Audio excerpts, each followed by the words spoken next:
એસો વ્યંજનમુકારો સબ્બભાવપણાસણો મંગલાણં ચ સૌવેસિં પરમં હવૈ મંગલમ આસ્વાદ્ય યદ્વાક્યરસં બુધાનાં જપાને ભવેદ નમામિ તં વિશ્વજનીનવાચમ વાચમ યમેન્દ્રમ દિનવર્ધમાન ઓકારં બિંદુસંયુક્तं નિત્યં ધ્યાયન્તિ યોગિનઃ કામદં મોક્ષદં ચૈવ ઓંકારાય નમો નમઃ. અજ્ઞાનતિમિરાન્ધાનાં જ્ઞાનાંજનશલાકયા નેત્રముન્મીલિतं येन તસ્मै શ્રીગુરવે નમઃ. અચિંત્યચિંતામણિકલ્પશાખિને વિશુદ્ધ સદ્બ્રહ્મ સમાધિશા દયાર્ણવાયાર્થિતદાયિને સદા નમો નમઃ શ્રી ગુરુને નમો નમઃ શ્રી ગુરુને વિસુરે નમો નમઃ શ્રી ગુરુને.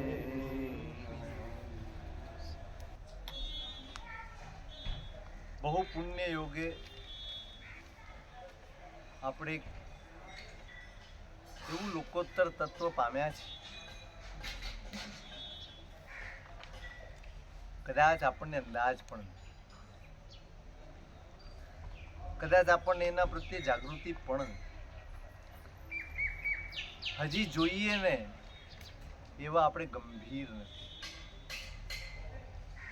ઘણીવાર આપણે આપણી સ્થિતિનો વિચાર કરીએ, પોતાની જ સ્થિતિ, બીજાનું કહેવાની જરૂર નથી, આપણી જ સ્થિતિનો આપણે વિચાર કરીએ તો એમ લાગે કે કદાચ આપણે આ માટે લાયક હતા કે નહીં ને એ મોટી સમસ્યા. આ મેળવવા માટે આપણે લાયક હતા કે નહીં. પુણ્યથી મળી જવું એ એક વસ્તુ છે, પણ સમજણ કેળવીને એને સાર્થક કરી જાણવું એ બીજી વસ્તુ. અનંત ભવનું પરિભ્રમણ છે આ. કોઈ 1 2 4 50 100 ભવની વાત નથી, અનંત ભવના પરિભ્રમણની આ વાત છે. અને એ અનંત પરિભ્રમણમાં આ સ્થિતિ આપણે એક વાર નહીં, અનેક અનેક અનેક વાર મેળવી છે. અને દરેક વખતે એક સરખી ભૂલ આપણે કરતા રહ્યા. આપણે ક્યારેય એના પ્રત્યે ગંભીર કે જવાબદાર બન્યા નહીં.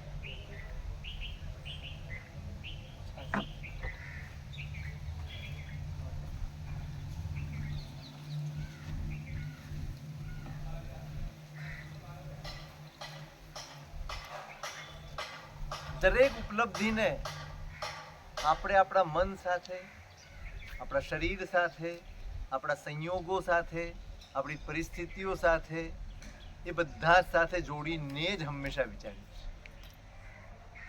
આ જે આપણો દેખીતો સંસાર છે ને, એ સિવાય આપણું કોઈ અસ્તિત્વ છે એનું બોધ ખરો? આપણે એટલા બધા બેઠા છીએ અહીંયા, આખા દિવસમાં આપણા સંસાર સિવાય પણ આપણે કંઈક છીએ એનો બોધ થાય છે ખરો? સંસારમાં જ રચા પચા નહીં, એટલે હું અલગ છું એનો બોધ પણ થાય આખા દિવસમાં એકે વાર? આપણે એટલા બધા ઓળઘોળ છીએ, એટલા બધા રચ્યા પચ્યા છીએ, એટલા બધા ડૂબેલા છીએ, કે આપણને આપણા અસ્તિત્વનો પણ બોધ નથી, અને અસ્તિત્વના બોધ વગર ધર્મની શરૂઆત પણ થઈ શકતી નથી.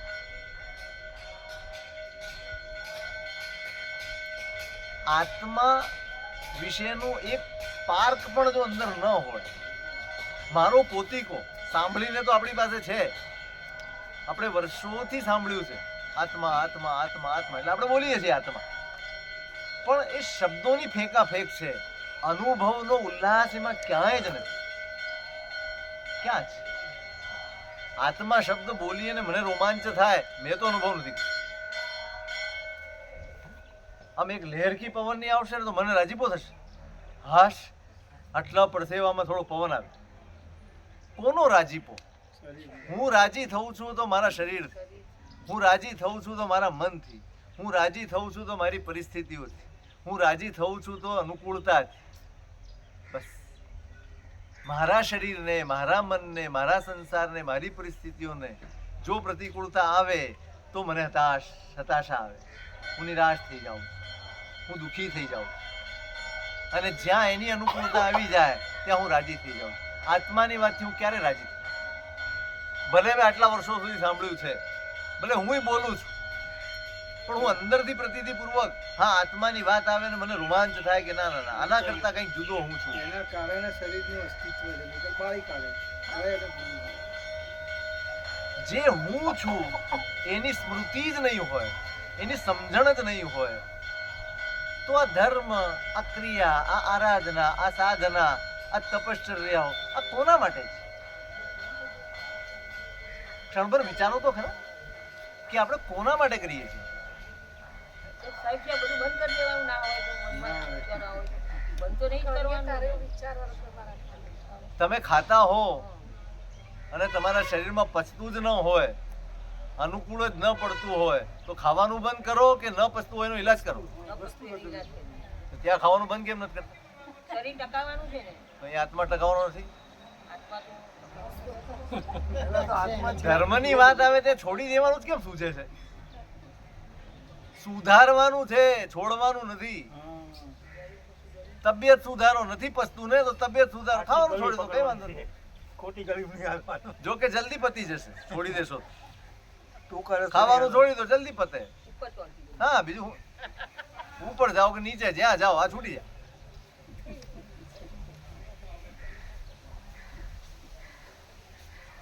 આ વિચાર કરવાનો છે. આવતી જ નથી, પણ પ્રાયોરિટી ક્યાંથી આવશે? આપણે ધર્મને પણ સંસાર સાથે જ જોડી દીધો છે. મારા ધર્મની સફળતા એટલે મારા સંસારનું સુખ, બસ. આનાથી આગળ ન કોઈ વિચાર છે, ન કોઈ સંકલ્પ છે. હા, લબુક ઝબુક નથી આવતું એવું નથી, આવે, પણ ન આવે તો કઈ દુઃખ ન થાય.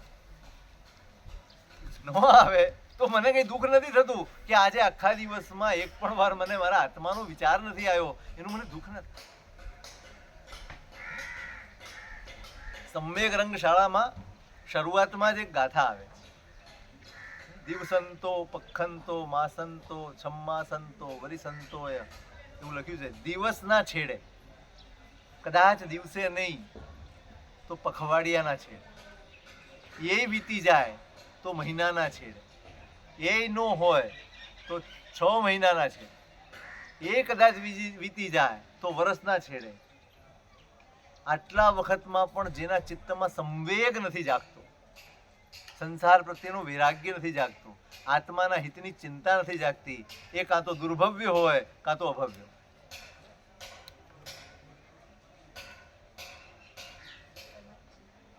ના, આપણા બધાની સ્થિતિ આ છે.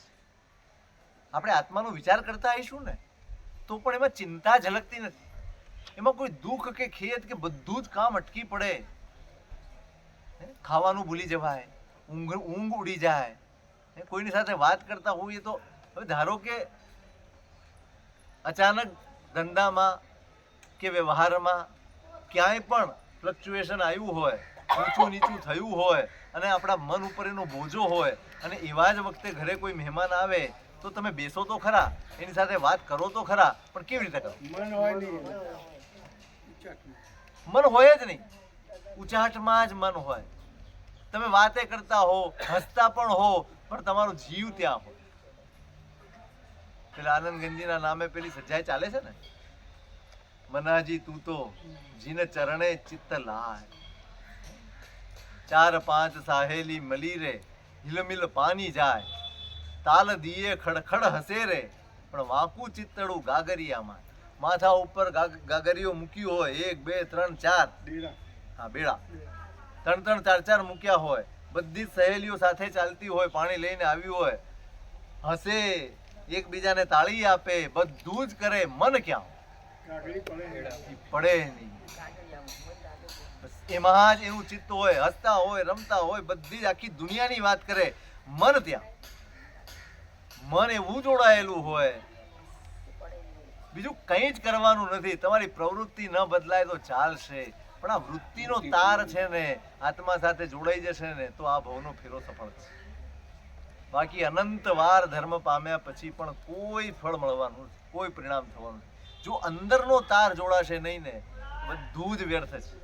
બધું એના માટે સતત મથામણ કરવી પડશે. આના કોઈ મંત્ર નથી, કોઈ તંત્ર નથી, કોઈ યંત્ર નથી, કોઈ વિધિ નથી, કોઈ વિધાન નથી, કશું જ નથી.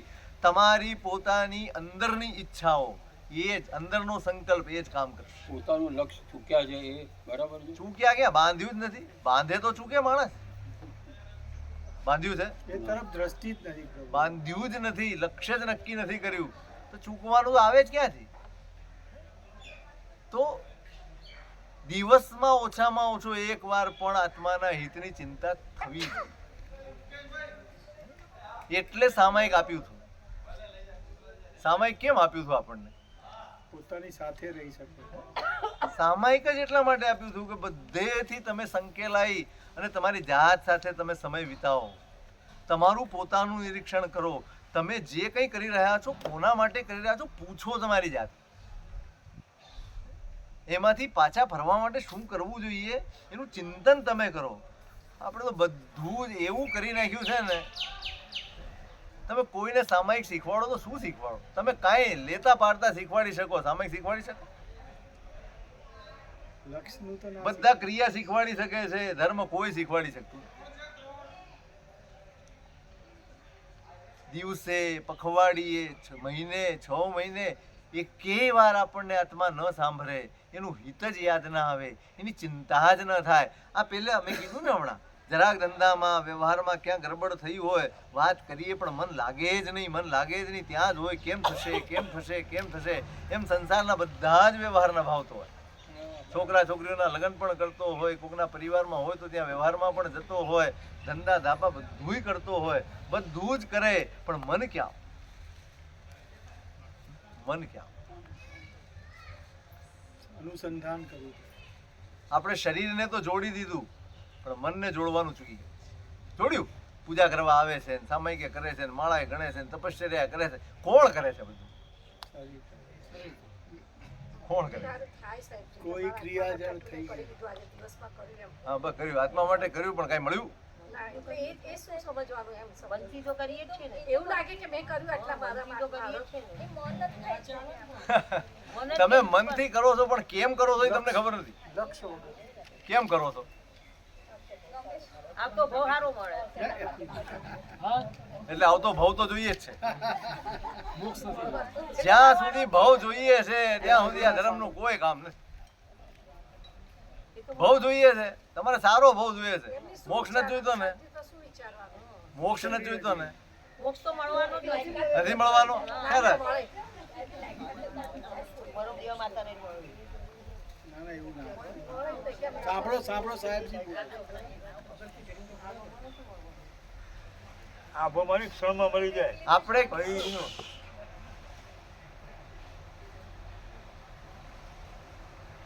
પોતાની જાતનું આત્માનું નિરીક્ષણ મેં શરૂઆત જ કરી કે આપણું પણ કોઈ અસ્તિત્વ છે એનો બોધ જ આપણને. હું કરું છું કેમ મારી તબિયત ઠીક થઈ જાય, હું કરું છું કેમ મારા વિઘ્નો દૂર થઈ જાય, હું કરું છું કેમ મને પડતી તકલીફો, અંતરાયો આ બધા ટળે. મને દુઃખનો ભય છે માટે ધર્મ કરું છું. અને દુઃખના ભયથી થાય એ પુણ્ય હોય, ધર્મ ન હોય. સંસારના ભયથી થાય એનું નામ ધર્મ છે, દુઃખના ભયથી થાય પુણ્ય છે. એ ભલે પ્રતિક્રમણ હોય કે દીક્ષા હોય, જો દુઃખના ભયથી લીધી તો એ પુણ્ય છે, ધર્મ નથી. ધર્મ તો ત્યારે જ થાય જ્યારે સંસારનો ભય લાગે. સંસારનો ભય ક્યાં છે? મને દુઃખ નથી ગમતું ને દુર્ગતિ નથી ગમતી, માટે સદગતિ માટે ધર્મ કરું છું. જેને ધર્મ આવી જાય ને, કોઈ બી ગતિ હોય સબ ચલેગા. એ ગતિની પસંદગી ન કરે એને તો એક જ પસંદગી હોય, મુક્તિ. ધર્મ હૈયે બેઠો હોય તો. ધર્મનું લક્ષ્ય મુક્તિ છે.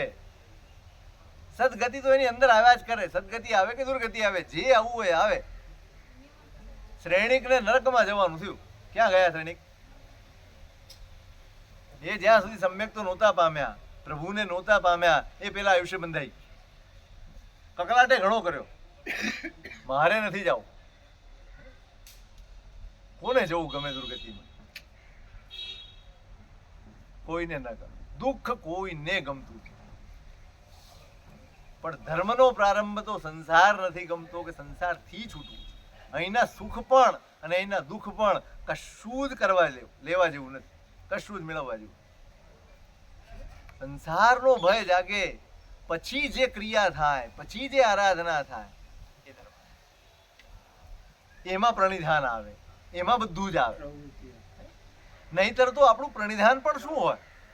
શું હોય પ્રણિધાન? સંસારનું લક્ષ્ય જ હોય. સંસારનું જ પ્રણિધાન હોય બધું જ. હા, એકાગ્રતાથી એક પગ ઊંચો રાખીને જાપ કરશે. ભીષણ દુઃખતા હશે ને તોય ઉભા ઉભા કરવાનું કીધું હશે તો કરશે, બધું જ કરશે. કેમ કરે છે?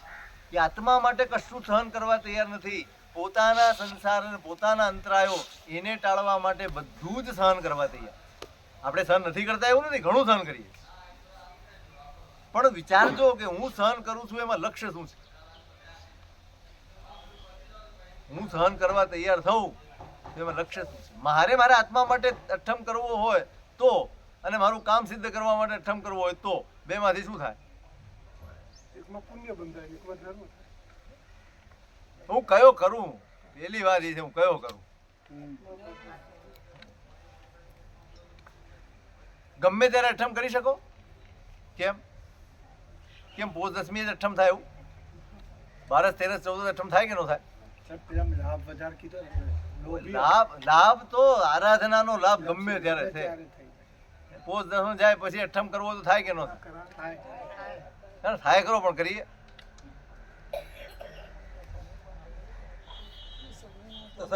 હજી આપણે છે ને, હું ના નથી પાડતો, સારું છે.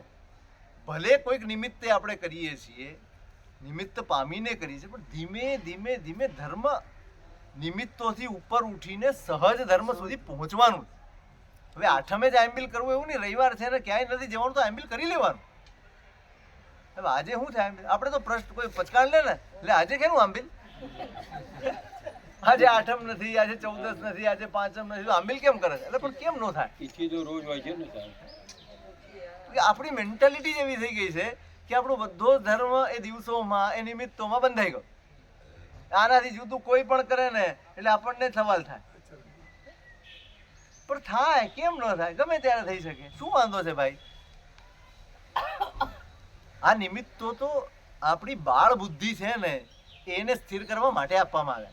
ભાઈ ચલો, પોષ દસમ આવશે, મૌન એકાદશી આવશે, ફાગણી તેરસ આવશે, આ આવશે, તે આવશે, ફલાણું આવશે, ઢીકણું આવશે. આવા નિમિત્તો પામીને જીવ કંઈક ને કંઈક પોતાને આગળ વધારશે. પણ ધીમે ધીમે ધીમે ધીમે, અરે માં બાળકની આંગળી પકડે ચલાવવા માટે તો કેમ કે ભાઈ એ પડી ન જાય, એ સ્થિર રહે, એના પગલા મંડાયેલા રહે. કદાચ બી ડગુમગુ થાય તો આપણે પકડી શકીએ એટલા માટે. પણ કેટલા વર્ષ સુધી એ છોડી કાઢે. ભાઈ તો એ જ છોડે. હા, તમે પકડવા જાઓ તો ના પાડે. ના પાડે. એમ તિથિ છે, નિમિત્તો છે, દિવસો છે, આ બધી આરાધના તો કરવાની જ છે. પણ ધીમે ધીમે ધીમે એનાથી ઉપર ઉઠવાનું. ભાઈ આરાધના કઈ દિવસોની જ નથી. જ્યારે અનુકૂળતા હોય, જ્યારે અંદરથી ઉમળકો આવે, ઉમળકો રોજ આવવો જોઈએ. રોજ સવારે ઉઠીને એમ થવું જોઈએ કે આજના દિવસો હું શું કરી શકું.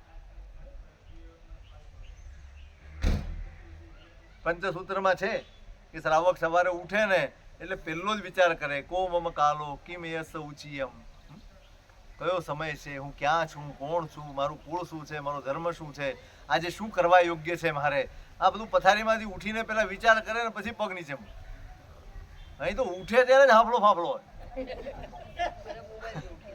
ઉઠે ત્યારે જ ઉતાવળમાં જ હોય, પહેલો ઘડિયાળ જુએ, પહેલી મોબાઈલ જુએ, કોઈના મેસેજ નથી ને, કોઈનું આ નથી ને, તે નથી ને, મોડું થઈ ગયું, વહેલું થઈ ગયું, આ થઈ ગયું, ટેન્સમાં જ ઉઠે, ટેન્સમાં જ જીવે આખો દી. કેવું જીવન? સવારે ઉઠીને પેલા વિચાર કરે આજે મારે શું કરવા, ભાવના ભાવે આટલી બધી સંસારની જવાબદારી લઈને બેઠો છું, આ કરવાનું, આ કરવાનું, આ કરવાનું, ક્યારે આમાંથી છૂટા છે? પ્રાર્થના તો જાગે. હું એમ નથી કહેતો ધંધા ધાપા છોડી દો તમે, હું નથી કહેતો તો વ્યવહારો છોડી દો, પણ અંદર એક પ્રાર્થના તો ઉગવી જોઈએ કે આમાંથી ક્યારે છૂટા છે, કેટલા વર્ષે છૂટા છે, કેટલા વખત સુધી આમને આમ મારે કર્યા કરવા, મારા આત્માનું ક્યારે કરવાનું. પણ પહેલી મોટી ખોડ હું આત્મા છું એનો બોધ તો થવો જોઈએ ને. આત્મા છું જ થઈ ગયો છે.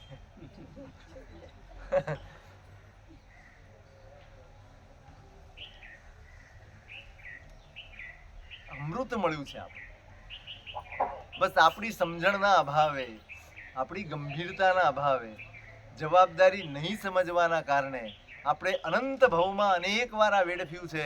એમ આ ભવમાં પણ જાણે એવું લાગે છે કે આ વેડફાઈ રહ્યું છે. એમ પ્રતીતિ પૂર્વકનું, અનુભવ પૂર્વકનો આત્માને કોઈ લાભ થયો હોય ખબર નહીં. આપણે વાતો ઘણી કરીએ છીએ પણ આપણો અનુભવ કંઈક જુદું કહે છે, આપણો અંતરાત્મા કંઈક જુદું કહે છે. કેવો ઉપકાર આ મહાપુરુષોએ કર્યો છે, આપણને બધું જ પીરસીને આપી દીધું છે.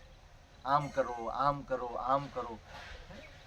એ લોકોએ તો મથામણ કરીને મેળવ્યું છે, કેટલું મંથન કર્યું છે, આગમો ભણ્યા છે, પૂર્વો ભણ્યા છે, બધું જ ભણીને જીવનમાં ઉતાર્યું છે અને એમાંથી બધું કાઢ્યું છે. આપણને કોઈ કે તમારે કોઈ કેસ લડવાનો હોય, કોઈ કેસ કરવાનો હોય અને પછી વકીલ એમ કે આ થોથો તમને આપું છું, એમાંથી શોધી કાઢો તમને કયો નિયમ લાગુ પડશે. હે શોધી કાઢો, શોધી શકાય? અટવાઈ જાઓ.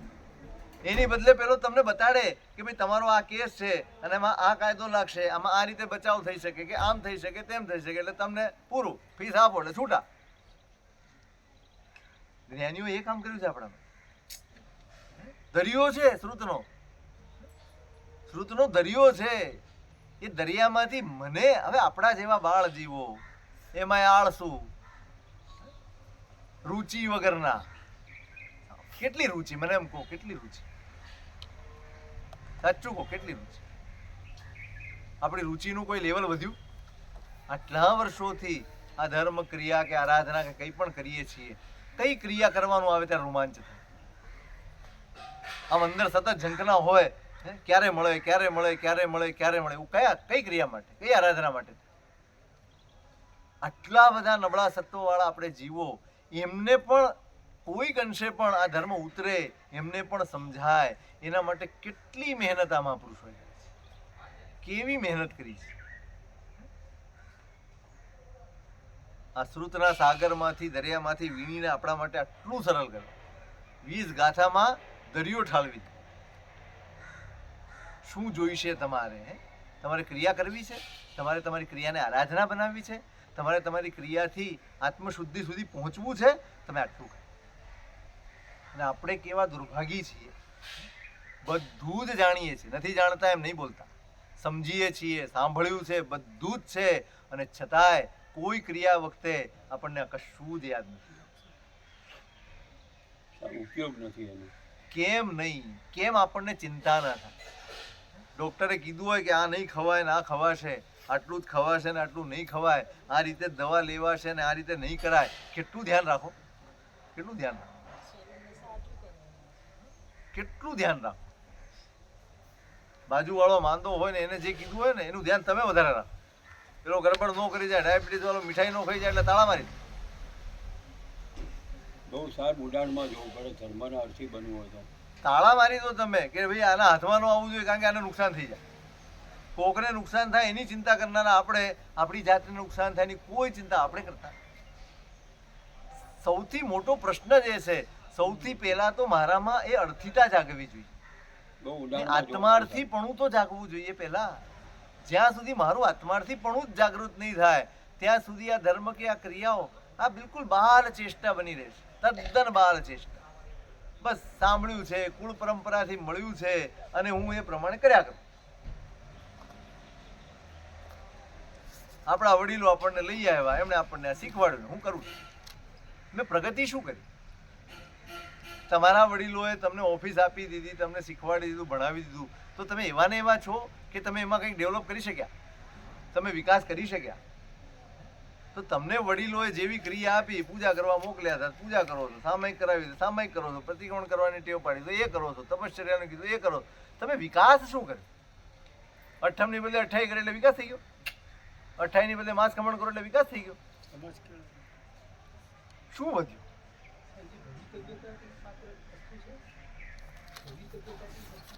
ભવિતવ્યતા ખરી, પણ ભવિતવ્યતા આ મળે કે ન મળે એનો સવાલ છે. મળી ગયા પછી શું? મળી ગયા પછી તો મારો પુરુષાર્થ જ છે ને. તો હું પુરુષાર્થમાં કેમ પાંગળો પડું છું? તથા ભવ્યત્વનો પરિપાક કરવાના પણ સાધન આપ્યા, ચોક્કસ તથા ભવ્યત્વ જોઈએ. પંચસૂત્રની શરૂઆતમાં જ છે ને.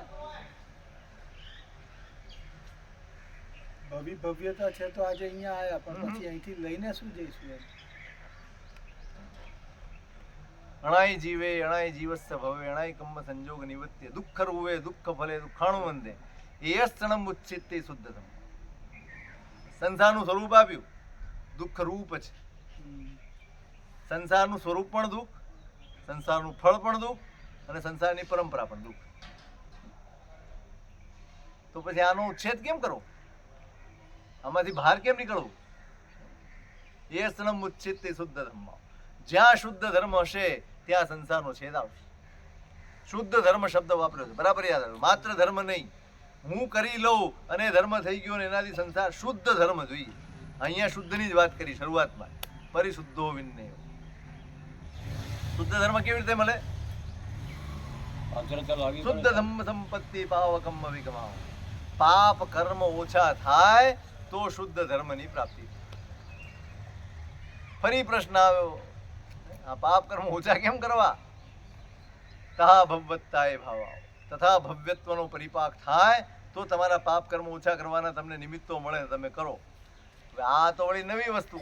તથા ભવ્યત્વનો પરિપાક કરવો કેવી રીતે, ત્યાં સુધી પહોંચવું કેવી રીતે, અને એના સાધન આપ્યા. તસ્સ પુણ્ય વિવાગ સાહણાણી ચૌ શરણ ગમણમ દુક્કડ ગરિહા સુકડાણા. 3 સાધન આપ્યા છે. દુક્કડ ગરિહા, દુષ્કૃતની ગરહ, સુકૃતની અનુમોદના અને 4 શરણ. ચલો અહીં બેઠા છો એમાંથી કેટલા લોકો કરો છો? પંચસૂત્રનો પાઠ નહીં કરતો હું. પાઠની વાત નથી. પાઠ તો આપણને જે કઈ પાઠ કરી નાખ્યા. બરાબર બેસીને તમે કરેલા દુષ્કૃતની ગરહા તમે કરો છો. એક 15 મિનિટ 20 મિનિટ કાઢીને પાઠ કરી જવો સારું છે, મંગલ છે. પણ તમને અંદર આ કેવું થઈ જાય, ધીમે ધીમે ધીમે આપણને દરેક વસ્તુ છે ને ટેવ પડી જાય. બસ ભાઈ બોલે જાઓ, તમે હોતા નથી ને ઓલું બોલાઈ જાય છે. આપણે હોતા જ નથી ને, ઘણી વાર તો બોલાઈ જાય છે ને આપણે હોતા જ નથી. આપણી ઉપસ્થિતિમાં કેટલું થાય છે? આપણી એટલે આત્માની ઉપસ્થિતિમાં. એટલે એ જ આપણી ઉપસ્થિતિ એ જ છે ને વળી. શેની ઉપસ્થિતિ? હા, એ જ. કેટલું? તમે 15 મિનિટ તમારા જીવનની કાઢી કે ચલો આખા દિવસમાં 15 મિનિટ રાત્રે સૂતા પહેલા છેલ્લું કામ આ કરીશ. આખા દિવસની કે જે પણ યાદ આવે મેં શું શું ખોટું કર્યું એની ગ્રાહક. સુકૃતની અનુમોદના જોજો, ત્યાં બહુ સ્પષ્ટતા કરી છે. પોતે કરેલા દુષ્કૃતની ગ્રહ કરવાની છે.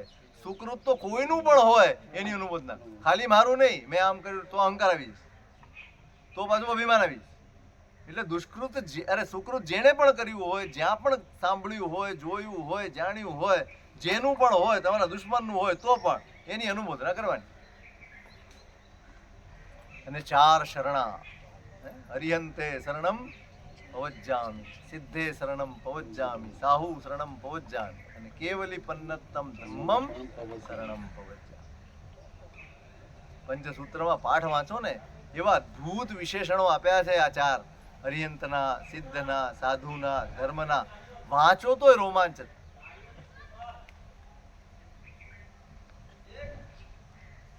કેવું લાગે આમ? ભાગ્ય એમ લાગે કે કેવું ઉત્તમ ભાગ્ય લઈને આવ્યા છે, પણ એમાં ક્યાં દુર્ભાગ્ય છે કઈ ખબર નથી.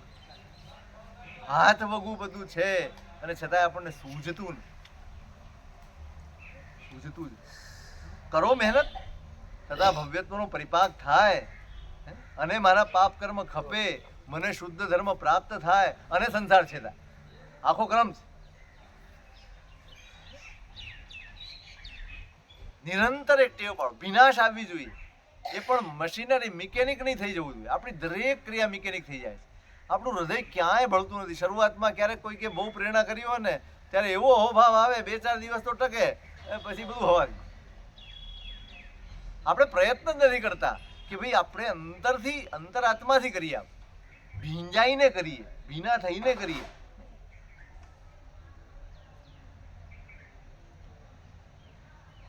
તો મળી ગયું છે. હવે સમજણની વાત છે, હવે પુરુષાર્થની વાત છે. કેમ આપણે આટલી આળસ કરીએ છીએ? કેમ ક્રિયા કરતી વખતે જે કોઈ પણ સમજણ કેળવી છે, મેળવી છે કે જાણ્યું છે, એનો ઉપયોગ કેમ નથી કરતા? કેમ? દેરાસર ગયા છીએ તો ચલો હવે દેરાસર વિધિપૂર્વક જવાનું છે, વિધિપૂર્વક રહેવાનું છે, વિધિપૂર્વક બધા જ અનુષ્ઠાન કરવા છે. આટલો સંકલ્પ આપણો કેમ નથી? આપણે કેમ ત્યાં પણ ગાંગા થઈને આમ હાયવોય કરતા હોઈએ, દોડધામ કરતા હોઈએ? કેમ આવા હોઈએ છીએ? આ રહી ગયું, તે રહી ગયું, એટલી ક્રિયાઓ છે. હું ગભરાઈ જાઉં છું ઘણી વાર. આમ તેમ, આમ તેમ, આમ. ભગવાન તો એક બાજુ જ રહી જાય. ઈ દર્પણ ને ચામર ને ધૂપ ને દીપ ને કઈક કર્યા કરે. રૂટીન કામ પતાવી દેવાનું. આ તો સારું છે, ભગવાન શાંતિથી બેઠા, ઊભા થઈ જાય. ભાઈ તું કરી લે, હવે મારાથી જોવાતું નથી. આ કેટલું પણ પંખો ઘુમાવે એટલે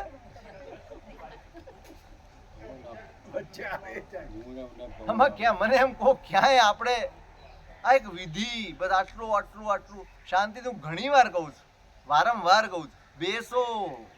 તમે જેના માટે ગયા છો ને એને સમય આપો.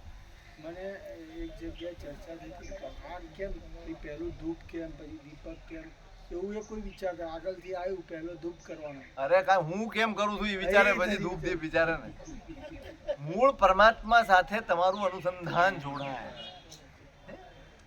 રાગના જ સંબંધો બાંધ્યા છે, રાગના જ સંબંધો આપણને ભીના કરે છે, એમાં જ આપણને રસ જાગે છે. પણ આ પરમાત્મા સાથેનો સંબંધ અનાદિકાળમાં જોડાયો જ નથી. કઈ પહેલી વાર નથી મળ્યા.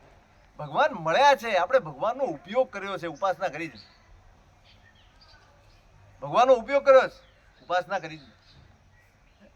ઉપયોગ કેમ? ભાઈ મારો સ્વાર્થ છે, મેં સાંભળ્યું છે કે આ ચમત્કારી છે, મેં સાંભળ્યું છે કે આમાં શક્તિ છે, આમાં સામર્થ્ય છે, એટલે હું મારી પ્રાર્થનાઓ, પ્રાર્થનાની માગણી, પ્રાર્થના તો એક જ હોય, પોતાના કલ્યાણની હોય તે પ્રાર્થના, બાકી બધી માગણી હોય. જે માગણી સાથે કલ્યાણ જોડાયેલું નથી એ બધી જ માગણીઓ છે, પ્રાર્થના નથી. અને જે માગણીમાં કલ્યાણ જોડાયેલું છે એ બધી જ પ્રાર્થના.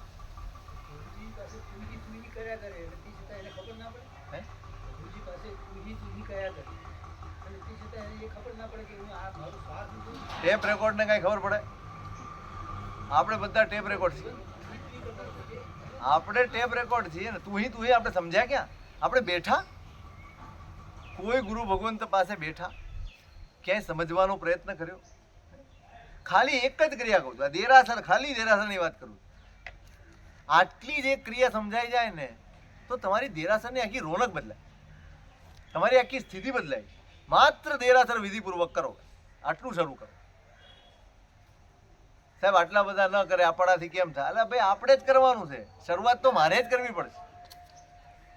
હું ત્યાં વિધિપૂર્વક કરીશ બધું જ. પેલા વિધિ સમજીશ, એની મર્યાદાઓ સમજીશ. તમે કોની પાસે જાઓ છો એ તો સમજો. કેમ આટલો વિધિ સાચવવાનો છે, કેમ આટલી મર્યાદાઓ સાચવવાની છે, કેમ? આ ઉપેક્ષાઓથી આપણે મળેલું હારી રહ્યા છીએ. મૂળ વસ્તુ આ છે. એક બાજુ પુણ્ય વધી રહ્યું છે પણ બીજી બાજુ સત્વ ઘટી રહ્યું છે. પુણ્ય વધી રહ્યું છે પણ સંસાર પણ વધી રહ્યો છે. જે મુખ્ય કામ છે ને, જે મુખ્ય લક્ષ્ય છે એ જળવાતું જ નથી, સચવાતું જ નથી. તો કેવી રીતે કરવાનું, શું કરવાનું? શીખો એટલે જ તો કહીએ છીએ. મેં સમજાવો ને. તમને ખ્યાલ હોય તો ચોમાસામાં પણ કહ્યું હતું, શ્રાવકને ઓછામાં ઓછા 6 ગ્રંથ ભણવા જોઈએ. હવે તમે કહેશો અમારી પાસે ટાઈમ નથી, પછી તમે એમ કહેશો કે અમારી પાસે યાદ શક્તિ નથી. યાદ શક્તિ નથી. ટાઈમ તો અરે છે. યાદ શક્તિ નથી, સમજ શક્તિ છે. હા. બસ તો સમજી શકો કે નહીં? યાદ રાખવાનું નથી, સમજવાનું છે. સમજવાનું જ છે. તમારી જિજ્ઞાસા તો કેળવો કે સાહેબ અમને સમજાવો શું કરવાનું છે. હા, એ જ સમજાવો ને. ભૂલો જ બધી છે અમારે. જીવ વિચાર શું છે, નવતત્વ શું છે, ચૈત્યવંદન ભાષ્ય શું છે, ગુરુવંદન ભાષ્ય શું છે, પચકાણ ભાષ્ય શું છે, અને પેલો કર્મગ્રંથ. આ 6 સૂત્રો તમને સમજણ તો એની કેળવવી જ જોઈએ. તમારા જીવનની રોજની જરૂરિયાત છે. એક જીવ વિચાર તમને ખબર પડે કે ભાઈ તમારી જૈણા શું છે, કરુણા શું છે. તમારા કરુણાના ભાવને વિકસિત કરવા માટે આ ભણવાનું. બીજું નવતત્વ, જગતનું સ્વરૂપ ખબર પડે, તત્વ શું છે, પરિસ્થિતિ શું છે. પછી 3 ભાષ્ય, ચૈત્યવંદન જો રોજની ક્રિયા છે, ચૈત્યવંદન, ગુરુવંદન અને પચકા 3 વાના આપણે રોજ કરીએ છીએ. એ ત્રણેયની સમજણ છે, બીજું કઈ નથી.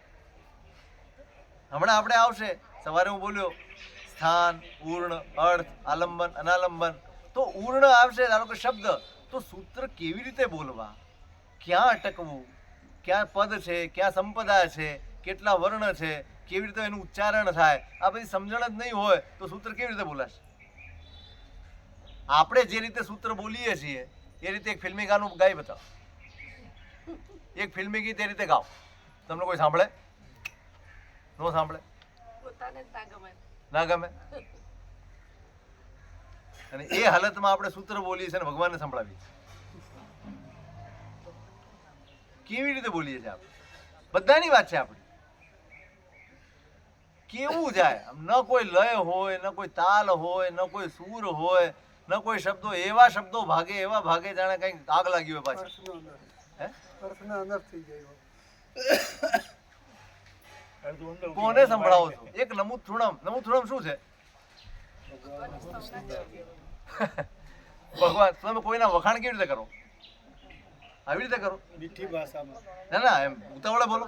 તું બહુ સારો છે, તે આમ કર્યું છે, આમ કર્યું છે, ફલાણું ઠીકું આમ છે, એમ કરો કે શાંતિથી બોલો? હાથ ફેરવતા ફેરવતા કે હા, એમ. ભગવાનના ગુણો કેવી રીતે ગાશો? શબ્દે શબ્દે અહોભાવ છલકવો જોઈએ.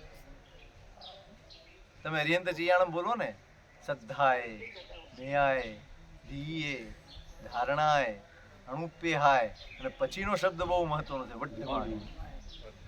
શ્રદ્ધા પણ વધતી જવી જોઈએ, મેધા પણ વધતી જવી જોઈએ, ધીરજ પણ વધતી જવી જોઈએ, ધારણા પણ વધવી, બધું જ વર્ધમાન હોવું જોઈએ. આપણે તો બધું અવસર કાલ ને બધું ઉતરતું. શ્રદ્ધા એ ઘટતી જાય, સ્પીડ વધતી જાય, સ્પીડ વધતી. વઢ્ઢમાણી એ શું? જલ્દી સ્પીડ, બતાવી દઉં બસ. ગતિ વધે. ધન ધન ધન. જે પહેલે દિવસે બોલતો હોય એક જ વસ્તુ વઢ્ઢમાણીએ છે આપણી સ્પીડ, બાકી બધું ઘટતું જ જાય. અહોભાવ હોવો જોઈએ, આંખો ભીની થઈ જાય. કેવા અદ્ભુત શબ્દો છે. એક એક શબ્દ સાથે તમારું મન જોડાયેલું હોય, એના અર્થ તમે સમજેલા હો, એના ભાવ તમે સમજેલા હો. આ જ ચૈત્યવંદનના સૂત્રો, એના જ અર્થનું પરિશીલન, અને એને સિદ્ધર્ષિ ગણીને આપણને પાછા આપ્યા. આ ચૈત્યવંદન હતું, બીજું કાંઈ જ નહીં. આ લલિત વિસ્તરા વાંચતા વાંચતા એમના મનમાં જે બધું બીજા દર્શનોનું ભરાઈ ગયું હતું ને, પરમાત્માનું આ સ્વરૂપ વાંચીને એ માણસ પાછો ફર્યો. બૌદ્ધ દર્શનની પ્રચંડ શ્રદ્ધા બેસી ગઈ. પણ આ જ સાચું છે, આ નહીં. જે દીક્ષા છોડવા તૈયાર થઈ ગયા, નહીં જોઈતું આ. ફક્ત નમુથુણમના અર્થ હો, ફક્ત નમુથુણમના એકલા. એ પરમાત્માનું જે ગુણ કીર્તન એમાં છે, એ જે એનું સ્વરૂપ છે ભગવાનનું, બસ એ વાંચતા વાંચતા વાંચતા વાંચતા એને અંદરનું સમગ્ર મિથ્યાત્વ ધોવાઈ ગયું. મિથ્યાત્વની સ્થિતિમાં આવી ગયા હતા ને. સંયમ છોડવું એટલે શું? આખી દર્શનની સમ્યક દર્શનની શ્રદ્ધા છૂટી ગઈ. જેને દર્શનની શ્રદ્ધા છૂટી ગઈ, મિથ્યાત્વના ઘરમાં પહોંચી ગયેલો આત્મા માત્ર પરમાત્માના ગુણ સ્વરૂપથી એમના સ્વરૂપ વર્ણનને વાંચીને પાછો પડ્યો. અને ઉપમીથી બહુ પ્રપંચ કથા આપણને મળી. એવા તો કેવા કેવા ગ્રંથો, અલૌકિક ગ્રંથો એ મહાપુરુષે આપણને આપ્યા. એ નમૂત્રમ રોજ આપણે કેટલી વખત બોલતા, શું દૂર થયું આપણું? મારે એટલા માટે આ કેવું છે, થોડાક જાગૃત થાઓ, થોડાક જાગૃત. કરો જ છો, કરવાનું જ છે, તો પછી શા માટે આપણે એની અંદર આ ન ઉમેરી? શા માટે ગતાનુગતિક?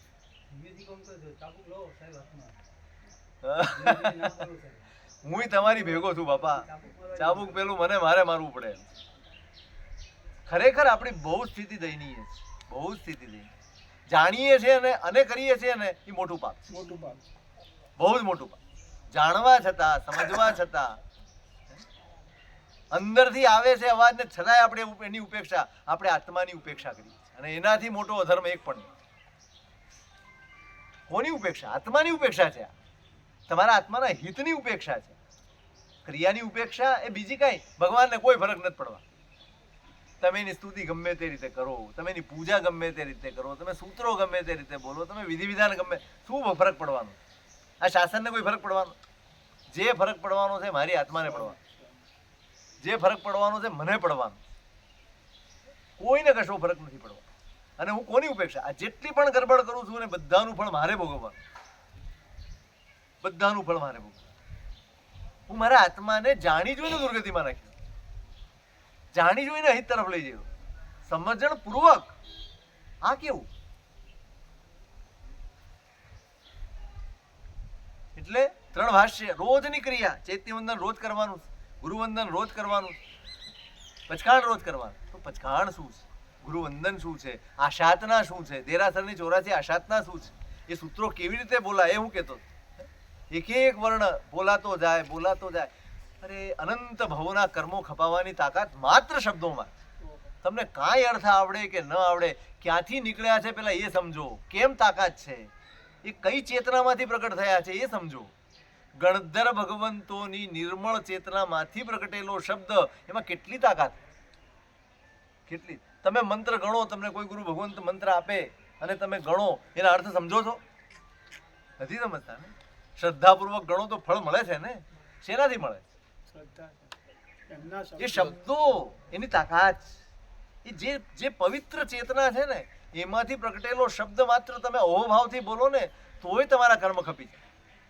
મેં પેલા પણ દાખલો આપ્યો હતો તમને, ફરી વાર કહું. કલ્પસૂત્રમાં જે આવે છે ને, પેલા જીનદાસ ને સાધુદાસી, પેલા બળદની પાસે બેસી પેલા પરાણે બાંધી ગયા છે. એને તો નિયમ છે ને છતાં એ નહીં રાખ્યા, પણ એની પાસે બેસીને રોજ પોતાનો સ્વાધ્યાય તો કરવાનો જ છે, તો એ બળદોની પાસે બેસીને કરે છે. કઈ બળદને કોઈ ભાષા નથી આવડતી, એને હિન્દી, ગુજરાતી, સંસ્કૃત, પ્રાકૃત કઈ આવડતું નથી, પણ શબ્દો એના કાનમાં પડે છે અને ત્યાં લખ્યું છે. એ સાંભળતા સાંભળતા સાંભળતા એમના પરિણામ ભદ્રિક બન્યા. તાકાત. એટલે છે ને અત્યારે વર્તમાન સમયમાં એક પોઝિટિવ થિંકિંગ વાળું ચાલે છે. બહુ સારી વસ્તુ છે. એમાં એમ કહે છે કે તમારો એક એક શબ્દ તમારે બહુ સાચવીને વાપરવાની જરૂર છે. કોઈ કંઈથી ઘરેથી નીકળતું હોય ને સ્કૂટર ઉપર અને તમે કહો એ પડતો નહીં, તમે કરી છે ચિંતા જ, પણ શબ્દ કયો વાપર્યો? પડતો નહીં. તમારે એમ બોલવાનું હતું કે સાચવ છે, એની બદલે તમે પડતો નહીં એમ બોલ્યા. એટલે મુખ્ય શબ્દ કયો થયો? પડતો. સાહેબ, શબ્દની કિંમત સમજાતી નથી ને. એક એક શબ્દ, એક એક શબ્દ તમારો તોડી તોડીને, જોખી જોખીને તમે વાપરો. દરેક શબ્દ તમારા જીવનમાં પાછો ફરે. બરાબર યાદ રાખો, જે શબ્દ તમે બોલો છો એ હરીફરીને તમારા જીવનમાં પ્રત્યક્ષ થઈ જાય. એનું સિદ્ધાંત એવું કહે છે કે વર્તમાન તમારી જિંદગી શું છે કે તમે જે વિચાર્યું છે, તમે જે બોલ્યા છો એ જ તમારી જિંદગી છે. પછી આપણે શોધી કે આવું મારી સાથે કેમ થયું. ભાઈ તમે જ તૈયાર કરેલું છે, તમારું જ વાવેલું છે, એ તમે ભોગવો. આ તાકાત છે. તો તમને કદાચ અર્થ નથી આવડતા, પણ સૂત્ર, આપણે તો સૂત્ર શુદ્ધ નથી શીખવા માંગતા. વાંચતા પણ આપણને આવડતું નથી, ચોખ્ખું વાંચતા નથી આવડતું. આપણું નામ કોઈ ગડબડથી બોલે તો ચાલે, આપણને ગમે. ઊંધું જતું નામ બોલે તો, આડું નામ બોલે તો તમે તરત સુધરાવો. ભાઈ વ્યવસ્થિત લખ, આ નામ નથી, આ નામ. તો ત્યાં આપણે આટલા બધા જાગૃત છીએ. આપણું બાળક શુદ્ધ બોલે, સરસ બોલે, એના માટે ચિંતા કરીએ, અને સૂત્રોમાં આપણે ઉપેક્ષા કરીએ. કેમ આપણે શુદ્ધિ ન કરીએ? આ બધી જ વાતચીતની વંદન ભાષ્યમાં આવે. ભાઈ કયું સૂત્ર, કેટલા પદ, કેટલી સંપદા, આ બધું છે. ગુરુવંદન ભાષ્યમાં ગુરુ વિશે કેટલી આશાધના છે, કેવી રીતે ચાલવું, કેવી રીતે બેસવું, કેવી રીતે વંદન કરવું, શું કરવું, બધા વિનય વિવેક એમાં શીખવાડો. પચકાણ ભાષ્યમાં તમે જે પચખાણ કરો છો, કેટલા બધા પ્રકાર આપ્યા છે. તમે ઉપવાસ નથી કરી શકતા, તમે મોટું કોઈ તપ નથી કરી શકતા, તો પણ કેટલા વિકલ્પો આપ્યા છે કે તમારી અંદર વિરતિનો સંસ્કાર પડે ને એટલા માટે એટલી બધી જહેમત ઉઠાવી છે ને એટલા બધા પચખાણ આપ્યા છે કે તમે સતત વિરતિમાં રહી શકો. એટલે આ 3 ભાષ્ય, જીવ વિચાર 9 તત્વો, 3 ભાષ્ય અને કર્મગ્રંથ. પેલો 8 કર્મો, એના પેટા ભેદ શું છે, શું કરવાથી કયું કર્મ બંધાય, શું કરવાથી કઈ ગતિ મળે, આ બધી જ વિગત સંક્ષેપમાં 60 ગાથામાં દેવેન્દ્ર સુરી મહારાજે આપણને પહેલા કર્મગ્રંથમાં. આટલું તો અવશ્ય શ્રાવકે ભણવું પડે, શીખવું જ જોઈએ, સમજવું જ જોઈએ. પણ ક્યારે જો આત્માર્થી પણ આવે ને તો જ તમે અહીં સુધી પહોંચી શકો, તો જ તમારી જિજ્ઞાસા પ્રબળ બને. પણ જો આત્મા માટે ન કરવાનું હોય ને તો આ જિજ્ઞાસા આવે જ કેવી રીતે? થોડીક ચીવટ કેળવો, થોડીક જાગૃતિ કેળવો. આટલું બધું સરસ કરો છો, આટલું બધું કરો છો, કઈ ઓછું નથી કરતા. હું વારંવાર કહું છું, તમે ઓછું નથી જ કરતા, પણ ઉણપ તો જરૂર રાખો છો. એ ઉછપ દૂર કરવા, આત્માર્થી પણ કેળવો. સ્થિરતા આવતી નથી.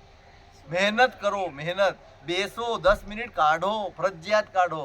10 મિનિટ માટે વિચાર તો કરો કે આખો દિવસ આ રીતે જીવવાનો શું મતલબ છે.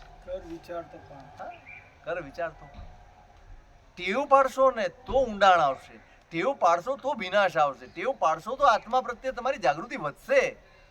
કંટાળો જ આવશે શરૂઆતમાં, બહુ જ કંટાળો આવશે. તમારું મન અંદરથી બળવો કરશે, તમારું મન અંદરથી પ્રતિકાર કરશે, તમને બેસવા જ નહીં દે, તમને વિચારવા જ નહીં દે. હવે આ બધી શું વાત કરવાની, આત્મા આત્મા આત્મા, શું કરવાનું આત્મા? આ જ આવશે. પણ જો તમે ટકી ગયા એકવાર, તો પછી અંદરથી બધું આવશે. શરીર માટે કેવી ચિંતા કરી, આમ આખો દિવસ દોડધામ કરીએ, ગમે તે રીતે ગરમી હોય, આ હોય, ધંધામાં લાગ્યા હો તો શરીરની ચિંતા છોડી દો. ડાયાબિટીસ છે કે બીપી છે, બધું જ ભૂલી જાઓ. પણ જ્યાં જરાક ગડબડ લાગે ત્યાં શું થાય? ધંધો છોડો ને ધાપો બધું છોડીને પેલા ક્યાં જાઓ? નહીં ભાઈ, આમાં ગડબડ નહીં ચાલે. તો એનો અર્થ એ છે કે ઊંડે ઊંડે એની ચિંતા પડી છે કે આ ગડબડ ન થવી. એમ ઊંડે ઊંડે આત્માની ચિંતાને કેળવો. એટલે સૌથી પહેલું કામ આપણે એ કરવાનું છે કે આત્માની ચિંતા કેળવો. સૌથી પહેલા આત્મા ઘૂંટાવવો જોઈએ. આત્માના જ્ઞાન વગર કે આત્માની ચિંતા વગર કોઈ ક્રિયા, કોઈ ધર્મ, કશોય પુરુષાર્થ બનશે. આપણે કરીએ છીએ ને એ ક્રિયા છે પુરુષાર્થ, પુરુષાર્થ બનાવવા. મિચ્છામિ દુક્કડમ બી પુરુષાર્થ બને ને તો કેવળ જ્ઞાન આપે. ઈર્યાવય પુરુષાર્થ બને ને તો કેવળ જ્ઞાન આપે. જે ક્રિયા પુરુષાર્થ બનશે એ આત્માની શુદ્ધિ ક્રિયા પુરુષાર્થ બનશે. અને પુરુષાર્થ આ જ નહીં, આમ જ થવું જોઈએ, જે આગ્રહ હોવો જોઈએ. નહીં, ક્રિયા તો આમ જ કરશે. ભલે 10 ભગવાનની પૂજા નહીં કરીએ, એક જ ભગવાનની પૂજા કરશું, પણ આ રીતે આવી દોડાદોડ નહીં કરીએ, આમ તેમ ભાગાભાગી નહીં કરીએ. એક સામયિક કરશું, પણ એ સામયિક પૂરેપૂરું. એ 2 ઘડીનો પ્રયત્ન હશે, પેલા સંકલ્પ હશે. બધી જ તૈયારીપૂર્વક બેસવાનું છે. બધા જે વિધિ બતાડ્યો છે એ જ વિધિ પ્રમાણે પૂરેપૂરું સામયિક થવું. તમે શરૂ કરો, એકલું શ્રવણ કામ નહીં આવે. આપણે તો 6 ને 8 મહિને 12 મહિને ભેગા થયા આવે 12 મહિના થઈ ગયા ને થઈ ગયા ભાઈ ખલા ભાઈ ખરા અને આ 12 મહિના ઉપર થઈ ગયા કેટલું યાદ રહે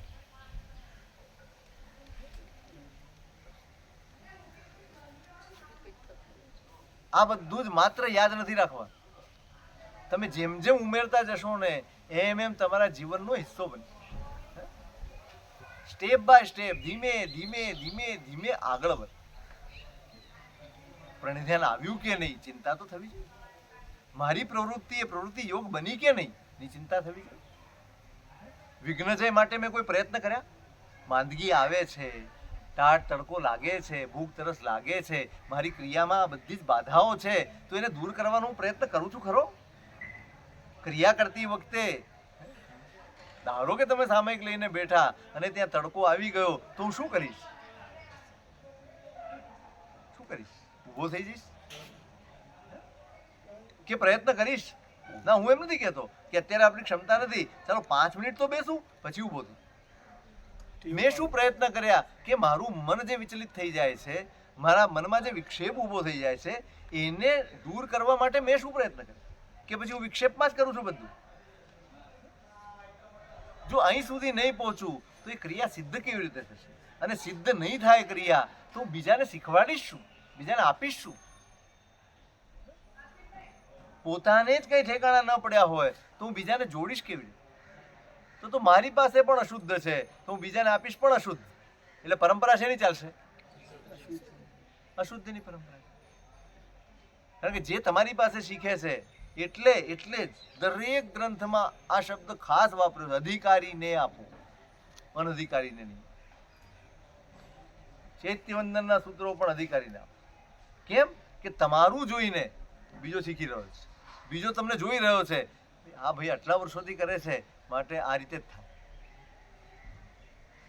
તો શું શીખ્યો અધિકારી બન્યા વગર આરાધના કરીએ સાહેબ હે સાહેબ અધિકારી બન્યા વગર આરાધના કરીએ છીએ તો કરો પણ અધિકાર મેળવવાની મહેનત પણ કરો આપણને કેવું છે તો કરવી જ પડે ને આ કેવું છે તમને એમ કીધું હોય ને કે ભાઈ ચાલો અત્યારે નોકરી લાગી જાઓ પછી ઇન્ટરવ્યુ આપજો તો તમે લાગી જાઓ ઇન્ટરવ્યુ નો આપો પછી પરીક્ષા પાસ કરવાની છે તો એ ના મન જ ના થાય એટલે બધે છે ને પહેલા તમારું ક્વોલિફિકેશન તપાસે ને પછી તમને અંદર લે પહેલા અંદર લઈને પછી ક્વોલિફિકેશન તમે મેળવો એવું હોતું જ નથી ક્યાં માત્ર આપણે ત્યાં જ આ લોકશાહી છે જેને જે ભાવે કરે કોઈ ક્વોલિફિકેશનની જરૂર નહીં કોઈ લાયકાતની જરૂર નહીં કોઈ પૂછતું એ નથી તારે સામાયિક કરવું છે કરવામાં તારે દીક્ષા લેવી છે આવી જા તારે તપ કરવો છે કરી નાખ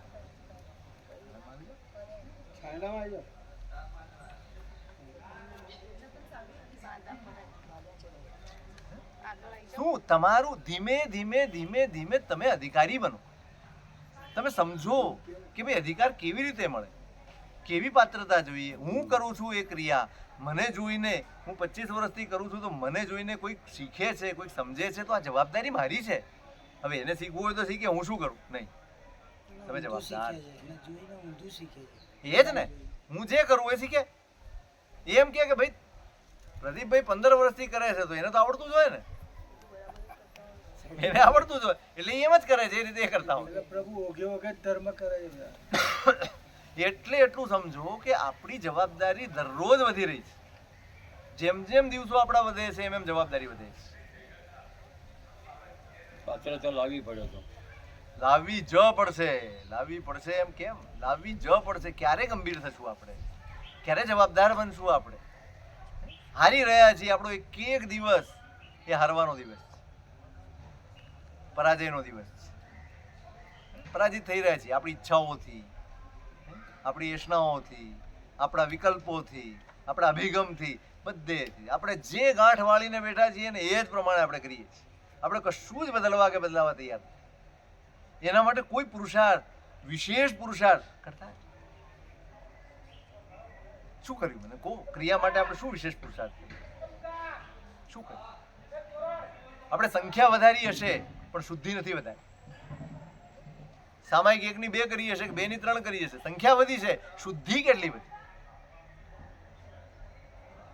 એટલે જાણકારી મેળવી નથી એના માટેની પણ એ તો કહું છું કાયમ કહું છું મેળવો ભાઈ સમજણ વધી જ છે પણ મહેનત આપણે આપણા દાયરામાંથી આપણી જે ફ્રેમ બનાવેલી છે ને એમાંથી બહાર આપણે નીકળવું નથી. એમાં આપણે એવા ફિટ થઈ ગયા છીએ કે એમાં કોઈ આવી જાય ને આપી જાય તો ઠીક છે, બાકી નહીંતર કાંઈ જોઈતું જ નથી. જે ફ્રેમમાં ફિટ ના થાય એને પ્રત્યે દુર્ભાવ જ થાય છે. તમને એમ તો એવું થવું જોઈએ કે હવે 3 દિવસની બદલે 5 દિવસ કરી નાખો સાહેબ. ફોન કરી દઈએ સાહેબ. ના ના, આ તો હું કહું છું, તમને અંદરથી થવું જોઈએ. પહેલો છે ત્રીજો આવશે ને ચેતનભાઈ બસ આવી નહીં એમ કહેશો તમે. અંદરથી થવું જોઈએ. ના યાર, હવે થોડુંક એક તો 6-12 મહિને આપણે મળતા હોય, થોડાક જાગૃત થાવ. બસ કહેવાનું એટલું જ છે કે જે મળ્યું છે ને એની કિંમત સમજો, જે મળ્યું છે એની દુર્લભતાને સમજો, જે મળ્યું છે એની જવાબદારી સમજો. અનેક ભવમાં જેમ વેડફ્યું એમ આ ભવમાં પણ વેડફાઈ જશે ને તો ફરી ક્યારે મળશે ને ખબર નથી. આમાં કોઈ ગેરંટી નથી. અહીંથી ચૂક્યા પછી ગમે તેવી ઉત્તમ ગતિમાં ગયા હશો, તમે તમારું મન કેળવ્યું નથી, તમે ભાવિત થયા નથી, તો બધા કદાચ તમને અહીંયા કરેલાથી દેવલોક મળી જશે, પણ એ દેવલોકમાં ધર્મ નહીં હોય. તમે કારણ કે વૃત્તિ જ નહીં હોય, વૃત્તિ બદલી જ નથી ને, ક્યાંથી મળશે? ધર્મ પ્રત્યે બહુમાન થવું જોઈએ. એ તો વાત છે બધી. હોવું જોઈએ તો કોઈ લાવી દેશે? ના, તો પછી તો આપણે એના માટે જ કીધું છે રોજ સમય કાઢો અને બેસો. બહુમાન વધારવું હશે ને તો એના વિશે વિચાર કરવો પડશે. એમને કઈ બહુમાન આવતું નથી. તમને કોઈકે મદદ કરી છે, તમને કોઈકે તમારી તકલીફના વખતે પડખે કોઈ ઊભો રહ્યો છે ને, તો એના વિશે તમને ઘણી વખત વિચાર આવે. અને જ્યારે તમને વિચાર આવે ને ત્યારે તમારા મનમાં એમ થાય કે હા, આ ભાઈ મારી પડખે ઊભો રહ્યો હતો, આણે મને મદદ કરી હતી, આણે મારો હાથ ઝાલ્યો હતો. આવું ધર્મ માટે ક્યાં થાય? આવો ઉપકાર ભાવ ભગવાન માટે આવે? આવો ઉપકાર ભાવ ગુરુ ભગવંતો માટે આવે? આવો ઉપકાર ભાવ કે આ ક્રિયા અને આરાધના માટે આવે? કે આ સંસારમાં કેટલી પાપ ક્રિયાઓ કરતા હતા, એમાં આ ભાવમાં આપણને આ ધર્મ ક્રિયા કરવાનો સંયોગ મળ્યો. આ ઉપદેશ પરમાત્માનો, આ ઉપદેશ મહાપુરુષોનો એ આપણા સુધી પહોંચ્યો, અને આપણે આજે આ પાપ ક્રિયાઓમાં જવાને બદલે આ 3 દિવસ તમે ગમે ત્યાં ફરવા જઈ શકતા હતા ને? નથી ગયા ને અહીંયા આવ્યા છો. કોણે મોકલ્યા તમને અહીંયા? મેં બોલાવ્યા છે? મારા લીધે આવ્યા છો? નહીં. આ પરમાત્મા, આ જ્ઞાની ગુરુ ભગવંતો, અને એમની વાત આપણા સુધી પહોંચી છે માટે તમે અહીંયા આવ્યા છો ને. તમારી અંદર ક્યાંક ને ક્યાંક ઊંડે ક્યાંક પડેલું છે, માત્ર ને બહાર કાઢવાનું. એ જે ઊંડે પડી રહેલું છે ને એને નવપલ્લવિત કરવાનું, એને સિંચીને બહાર લાવવાનું. એ પડ્યું રહેશે કઈ કામ નહીં આવે, બળી જશે. એને સિંચો, એને બહાર લાવો. અંદર પડ્યું છે માટે તમે આવ્યા, એમને નથી આવ્યા તમે. તો આટલી પાપ ક્રિયા થઈ શકે એવી બધી જ પરિસ્થિતિઓ, પુણ્ય છે તમારી પાસે, સગવડ છે તમારી પાસે, સાધન છે તમારી પાસે, અને છતાંય તમને આવું સૂઝ્યું, તો આ ઉપકાર કોનો? શું આપણે વિના ન થઈએ આટલું યાદ કરીએ તો? આ કેવો ઉપકાર? આ કઈ નાનો સુનો ઉપકાર છે? 3 દિવસ સુધી કેટલા આરામ સમારંભ આપણે કરી શક્યા હોય. હરવા ફરવા જાઓ, શું હોય હરવા ફરવામાં? સિવાય પાપ પ્રવૃત્તિ કઈ હોય? આપણા રાગ પોષાય, આપણા દ્વેષ પોષાય, આપણી આસક્તિઓ પોષાય, આપણા મોહ પોષાય. આ જ પોષાય કે બીજું કાંઈ? એની બદલે તમે તીર્થમાં બેઠા છો, અહીં કંઈ ફરવાની જગ્યા નથી, કોઈ ખરીદી કરવાની, શોપિંગ માટે કોઈ જગ્યા નથી, કશું જ નથી, કોઈ બગીચો નથી અહીંયા, કાંઈ જ નથી. માત્ર ભગવાનના દર્શન કરવાના છે અને અહીંયા આખો દિવસ આપણો સ્વાધ્યાય સાંભળવાનો છે. કોઈ બીજા વિકલ્પ તમે કરી શકવાના નથી. ઈચ્છો તોય કરી શકવાના નથી. આંખ સામે હોય. કૃપા કેવી આ જગ્યાએ બેસીશું એ નક્કી નતું. આપણે વિચારતા હતા શું હવે હોલમાં બેસવાનું હતું. આ એની કૃપા જ છે ખરેખર. તો આ 3 દિવસ સુધી ભલે કંઈ નથી ને માટે પણ, અને છતાંય આપણે અહીંયા બેસવાના છીએ અને કરવાના છીએ. આ કેટલો મોટો ઉપકાર છે. હવે આ જ વસ્તુનો વિચાર તમે કરો તો વિનાશ ના આવે? અહોભાવ ન જાગે, બહુમાન ન જાગે? જાગે જ. પણ બસ ખોટ જ આ છે કે આપણે ક્યારેય વિચાર કરતા, અને એટલે અહોભાવથી વંચિત રહી જઈએ છીએ, બહુમાનથી વંચિત રહી જઈએ છીએ, અને કશું પામવાથી, પરમાત્માથી વંચિત રહી જઈએ છીએ. સમય કાઢો, રોજનો સમય કાઢો, સંકલ્પ કરજો. હવે રોજ દિવસમાં આટલો સમય તો કાઢવો જ છે અને બેસવું જ છે. ભલે મન લાગે કે ન લાગે, ભલે ઈચ્છા થાય કે ન થાય, ભલે કંટાળો આવે, જે થાય, પણ મારે વિચાર તો કરવો જ છે. આ ઉપકારનો વિચાર કરો કે આ પરમાત્માનો ઉપકાર કેવો છે, આ ગુરુ ભગવંતોનો ઉપકાર કેવો છે, આ જ્ઞાની ભગવંતો જે શાસ્ત્ર લખી ગયા અને આપણને આ તૈયાર ભાણું આપી ગયા, ઉપકાર કેવો છે. આટલું યાદ કરશો ને, અહોભાવથી ભાવિત થશો ને, તોય અઢળક કર્મની નિદ્રા થશે, તોય બુદ્ધિ સદબુદ્ધિ બનશે, તોય બધું ઠેકાણે આવશે. કરશો? વિચાર થાય છે કેમ હા કરતા? ના ના કોઈ પાછળથી બોલું પ્રયત્ન કરીશું કે કરશો ક્યારે?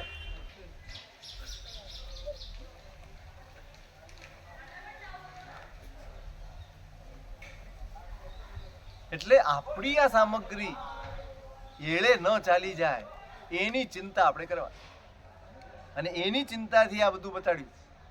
ભાઈ તમારા ચિત્તમાં પ્રણિધાન, પ્રવૃત્તિ, વિઘ્નજય, સિદ્ધિ, વિનિયોગ, આ બધા આશયો છે, તમારી અંદરની પરિણતિ છે. આ પ્રવૃત્તિનું નામ નથી. પ્રણિધાન પણ આશય છે, પ્રવૃત્તિ પણ આશય છે. હું આમ કરું સતત એના મનમાં મારી શક્તિ શું છે, મારી ક્ષમતા શું છે, મારી પરિસ્થિતિ શું છે, એ બધું જ બીજા નંબરની વાત. પણ હું કરું બસ એ ભાવનામાં જીવું. હું આમ કરું. જ્યારે પણ કરે ને ત્યારે એનો પ્રયત્ન બમણો હોય, જ્યારે પણ કરે ત્યારે એનો પ્રયત્ન વિશેષ હોય. બસ એ રીતે નહીં. એક પ્રતિક્રમણ કરવું છે, એક સામાયિક કરવું છે ને, ના કશો જ વિચાર નથી કરવો. અહીં જગ્યા મળી છે, અહીંયા બેસી જઈએ, કંઈ વાંધો નથી. એક બે ઘડી બસ મારા મનને જીતવું છે, મારા મનની ઈચ્છાઓને જીતવી છે, મારા મનની અનુકૂળતાઓને જીતવી છે ને, જ્યાં જગ્યા મળશે ત્યાં બેસી. મારી જગ્યાએ કોઈ બેસી ગયું, ભલે બેસી. મને અનુકૂળ જગ્યાએ, પવનની જગ્યાએ જગ્યા નથી મળી નહીં ખૂણામાં, ગમે તે હું આરાધના કરવા આવ્યો છું, અનુકૂળતા શોધવા નથી આવ્યો. અનુકૂળતા શોધશે, આરાધના ચૂકી જશે, અને આરાધના શોધશે એ ઘણી અનુકૂળતા મેળવશે, આપોઆપ મળશે. આરાધક ભાવ વધારો ભાઈ. અનુકૂળતાના ભાવ તો આખા ભવમાં ને ભવચક્રમાં આ જ કર્યું છે. જ્યાં ગયા ને ત્યાં અનુકૂળતા શોધી. ગાય પણ છે ને અહીં બેઠી હોય તો ઊભી થઈને છાયડામાં જતી રહે. આપણામાં એનામાં ફેર શું? પ્રતિકૂળતામાં અનુકૂળતા શોધવાની નહીં, કશું જ નહીં શોધવાનું, આત્મા જ શોધવાનો છે. બાકી શોધવા જેવું કઈ છે નહીં. અહીં જ્યાં અનુકૂળતા છે જ નહીં સંસારમાં. આ છાયડો છે ને ફરિયાદ કરે છે. તમે એમ કહો આ છાયડે બેસી જાઓ તો બેસી રહો આખો દિવસ, એ ફરી જશે. જ્યાં સતત અનુકૂળતા ફરતી હોય ને એનું નામ સંસાર. કોઈ અનુકૂળતા સ્થિર રહેતી નથી, કોઈ પણ અનુકૂળતા ટકતી નથી. તમે એમ વિચારો કે અહીંયા અનુકૂળતા છે તો અહીંયા તડકો આવશે. કશું જ સ્થિર જ્યાં ન હોય એનું નામ જ તો સંસાર. સતત જ્યાં બધું ચાલતું રહે એનું નામ સંસાર. તો એક માળા ગણવા બેસવું છે ને નહીં, બસ આ એક નૌકારની માળા મારે ગણવી છે. કોઈ જ વિચાર લાવ્યા વગર, કોઈ વિકલ્પ લાવ્યા વગર, કોઈ ઘડિયાળની સામે જોયા વગર, બસ એ 9 પદ જે છે નૌકારના એમાં હું મારું ચિત્ત પરોવીશ. બસ બીજું કંઈ જ નહીં કરું. એ શબ્દોનું જ આલંબન, અને એ રીતે હું ગણીશ. ખરું?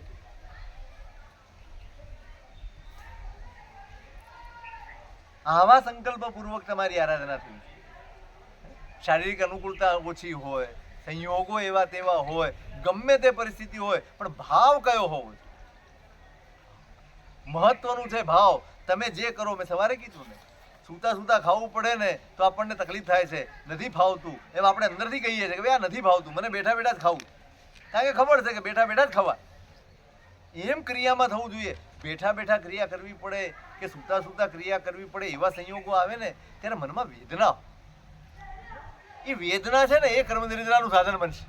સૂતા સૂતા કરવા છતાં કર્મનિર્જરાનું સાધન બને જો તમારા હૈયામાં એની વેદના હોય તો.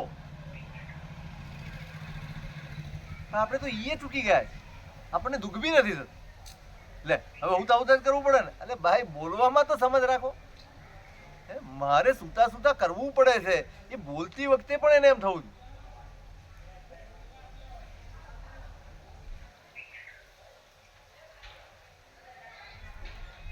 સ્થાન, પૂર્ણ, અર્થ, આલંબન અને આ 5 યોગ છે. પ્રણિધાન ને એ તો બધા ભાવો છે જ, એ હોય પણ આ બહુ જરૂરી છે. 6 ગ્રંથમાં જીવ વિચાર, નવ તત્વ, અણુભાષ્ય, કર્મગ્રંથ, પછી પેલો ક્રમ બસ થઈ ગયા છો. ચૈત્ય અંદર ભગવંત ને પછવાડ થાય છેલ્લું તો પેલામાં અવલંબન ને અનાલંબ. અનાલંબન. એટલે 5 વિશેષ યોગ છે. આ 5 તો જોઈએ ને જોઈએ. સૌથી પહેલું સ્થાન, જે મુદ્રામાં, જે આસનમાં, જે સૂત્રના ઉચ્ચારણ કરવાનું કહ્યું હોય, જે સૂત્ર બોલવાનું કે વિધિ કરવાનું કહ્યું હોય, એ રીતે જ કરવાનું. એનો આગ્રહ હોવો જોઈએ. કારણ જો બહુ સમજવા જેવું છે, બહુ ઝીણવટથી સમજો ને તો ખબર પડશે કે આપણે ઊભા રહીએ ને એમાં પણ આપણે શરીરની અનુકૂળતા જોઈએ. આપણો રાગ શરીર સાથે જોડાય. આપણું મન એમ કે છે ને આમ તો ઊભા ન રહેવાય, ગડબડ લાગે છે, 2 પગ વધારે પોળા કરી દઈએ. એટલે જ્યાં જ્યાં પણ શરીર કે સગવડ એનો રાગ છે, એની આસક્તિ છે, એને પણ તોડવાની. અને તોડવા માટે પણ આ બધું કરવું જરૂરી છે. કારણ કે આપણે સતત ઈચ્છાઓથી બંધાયેલા છે. મને આમ ફાવે છે એટલે હું આમ કરીશ નહીં. અહીંયા ઈચ્છા નથી, અહીંયા ફાવવું ન ફાવવું જોવાનું નથી. અહીંયા તો એક જ જોવાનું છે, જ્ઞાનીઓએ, મારા પરમાત્માએ કયો વિધિ બતાડ્યો છે, બસ એ વિધિ સાચવવા અને એના પ્રત્યે બહુમાન કે અહોભાવ રાખવા. એટલે સ્થાનનો આગ્રહ કે ભાઈ આ જ મુદ્રામાં ચૈત્યવંદન તો આમ જ થાય, જય વિરાય તો આ રીતે જ બોલાય, નમુથુરમ આ રીતે જ બોલાય, કાયોત્સર્ગ આ રીતે જ થાય. કાયોત્સર્ગ ઊભા થાય પણ એની પણ શરતો છે. એની પણ શરતો છે. પગ કેવી રીતે રાખવાના બંને, આપણે કેવી રીતે રાખીએ મને એમ કહો. પાછળની એડી જોડે આગળ 4 આંગળ જોઈએ અને પાછળ 2 થી થોડુંક વધારે, બસ એટલું, 4 થી ઓછું. તમે એ રીતે ઊભા રહીને જુઓ, તમને જોકું નહીં આવે. પાછળ કારણ કે એ રીતે ટેવાયેલા નથી ને પગ, એટલે તમારું ધ્યાન જ એવી રીતે રહે, સ્થિરતા જ રહેશે પાછળ લગાડતા નહીં. નહીં. 2 આંગળી જગ્યા રાખો. તમારી કાયાની સ્થિરતાનો વિકાસ. આપણે તો કાયા ચંચળ છે, અને જેટલી ચંચળતા વધારે એટલો ધર્મમાં વિક્ષેપ વધારે. આ જ બાધા છે ને, આ જ વિઘ્નો છે. હવે તમે બેઠા છો, ઘડીકમાં એમ થાય પગ આમ કરું, ઘડીકમાં એમ થાય પગ આમ કરું. કેમ? ચંચળતા છે. મન સતત ચંચળ છે, એને સતત બધું જ બદલવા જોઈએ છે. એટલે આપણને સતત બદલવા જોઈએ. આમ બદલી નાખું, તેમ બદલી નાખું. એટલે હજી જરાક વાંચવામાં સ્થિરતા આવી હોય ત્યાં પગ બદલવાનું આવે, એટલે તમારો વિક્ષેપ ઊભો થયો.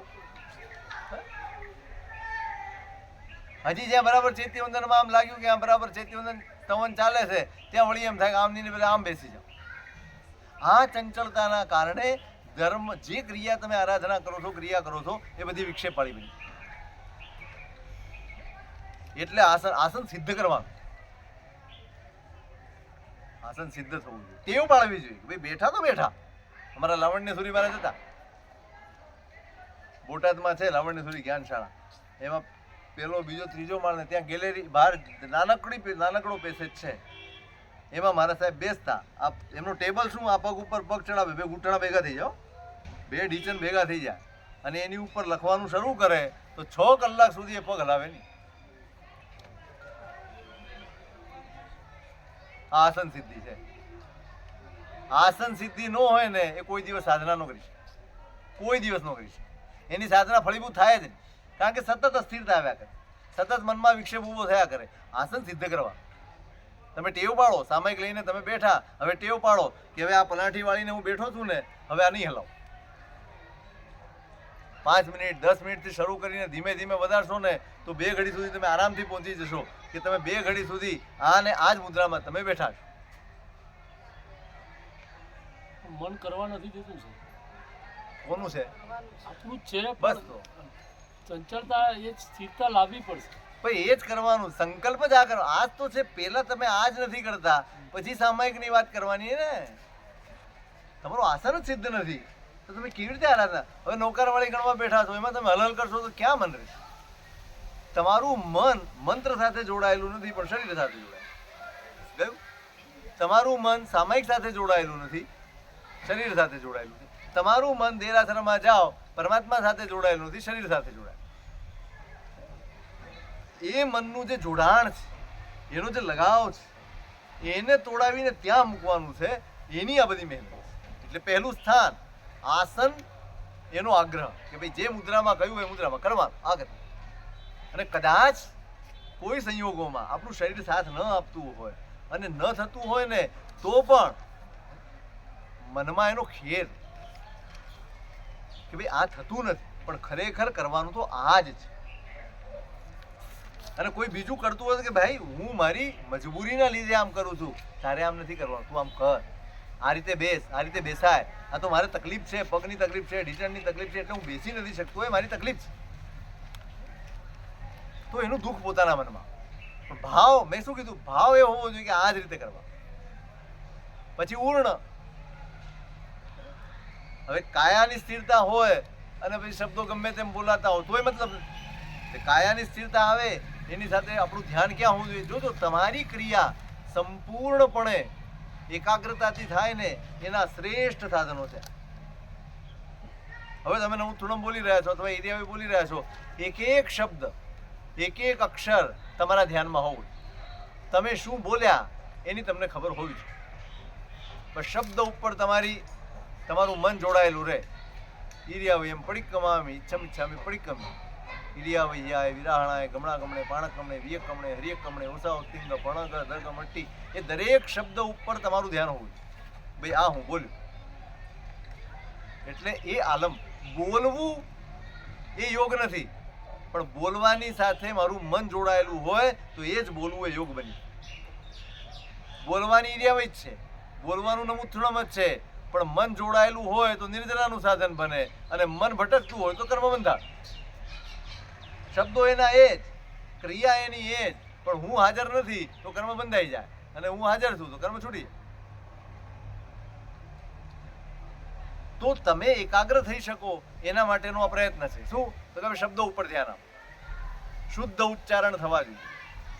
ક્યાં પદ છે, ક્યાં સંપદા છે, ક્યાં અટકવાનું છે, કેટલા શબ્દે અટકવાનું છે, કેટલું બોલવાનું છે, કયા લયમાં બોલવાનું છે, કયો દીર્ઘ છે, કયો રસ્વ છે, બધી ખબર પડવી. તો એ સૂત્ર પોતાનો પ્રભાવ તમારા જીવન ઉપર દેખાડે. તમે જેટલા પણ સાધકોનું તમે વિચારો, ધારો કે આપણે ત્યાં પન્યાસી મહારાજ હતા, ભદ્રંકર વિજયજી મહારાજ, આ બાપજી મહારાજ હતા, કે જે પણ સાધક મહાપુરુષો છે એ એમને કેમ આટલું બધું ફળ્યું? એમના જીવનમાં આટલું બધું ક્યાંથી આવ્યું? કેવી રીતે આવ્યું? એ સાધના વિધિપૂર્વક કરે ને. કોઈ પણ મંત્ર આપણે લાખોની સંખ્યામાં ગણી લેતા આવીશું, પણ આપણને એના ઉચ્ચારણ નથી આવડતું, એનો લય નથી આવડતો. કોઈ પણ મંત્ર છે ને લયથી જ સિદ્ધ. તમે દે ધનાધન બોલે રાખો, કઈ ના, કશું જ ના. એ લાખમાં હું 10 લાખમાં ગણો, કશું જ ના. એક નવકાર પણ ફળે, પણ એના લયમાં બોલાયો હોય, એના સૂરમાં બોલાયો હોય, એની પદ્ધતિથી બોલાયો હોય તો એની અસર બહુ થાય. એમ આ સૂત્રોમાં પણ દરેક સૂત્ર એની પદ સંપદા, એના બોધપૂર્વક એ શબ્દો બોલાવવા જોઈએ. યોગ્ય રીતે સૂત્ર બોલાવવા. એક શુદ્ધિનો ઉપયોગ રાખવાનો છે અને આ રીતે કરવાનો. અને ત્રીજું છે અર્થ. શેનું આલંબન લેશો? શબ્દ બોલાતા જાય અને અર્થથી પોતાનો આત્મા ભાવિત થતો જાય. મને એમ કહો આટલું કરે એનું મન ક્યાંય જાય? ચૈત્ય વંદન કરતો હોય એને સંભળાય જ નહીં કે ક્યાંય પ્રખાલ થાય છે. આ તો બધેથી ઉપરથી અવાજ આવે પ્રક્ષાલ થાય છે તો અહીંથી મૂકીને ભાગે. ઉપરવાળા જાય નીચે, પછી ઉપરથી કઈ નીચે આવું છું એમ બૂમ પાડે. ચારે બાજુ જવું છે એમને, બધું જ કરી લેવું છે. એટલું બધું કરી લેવું છે કે આ ભૂમાં જ મોક્ષ થઈ જાય. ભાવ ક્રિયા તો છે જ નહીં પાછી, એ દ્રવ્ય ક્રિયા છે. એના લીધે દ્રવ્ય ક્રિયા બની જાય. એટલે હું કહું છું બહુ લોભ છોડી દો.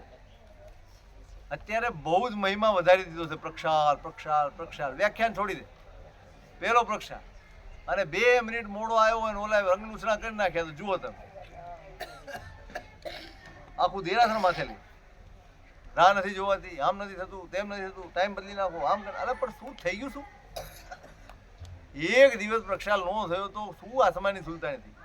એ ક્ષમતા રાખી હોત ને તો એના કરતા વધારે લાભ મળ્યો હોત પ્રક્ષાલ કરતા, પણ નહીં સમજે.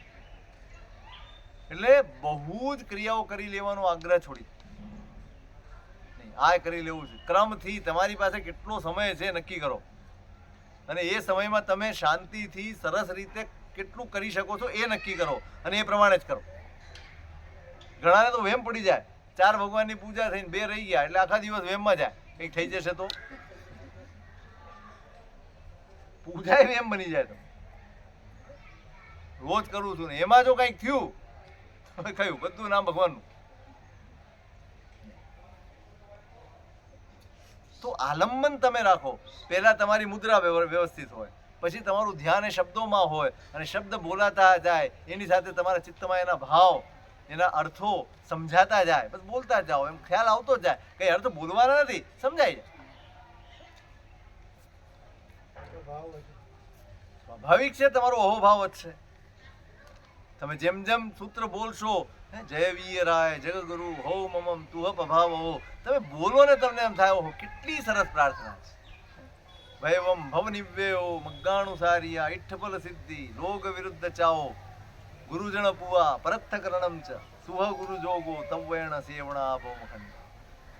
એક એક શબ્દ એક એક માગણી તમારી આંખ સામેથી પસાર થતી જાય, તમને એનો અર્થથી તમે તમારી જાતને ભાવિત કરતા હો અને સામે આલંબન રૂપે પરમાત્મા બેઠા હોય, કઈ ક્રિયા અમૃત ક્રિયા ન બને, કઈ ક્રિયા અમૃત ક્રિયા ન બને.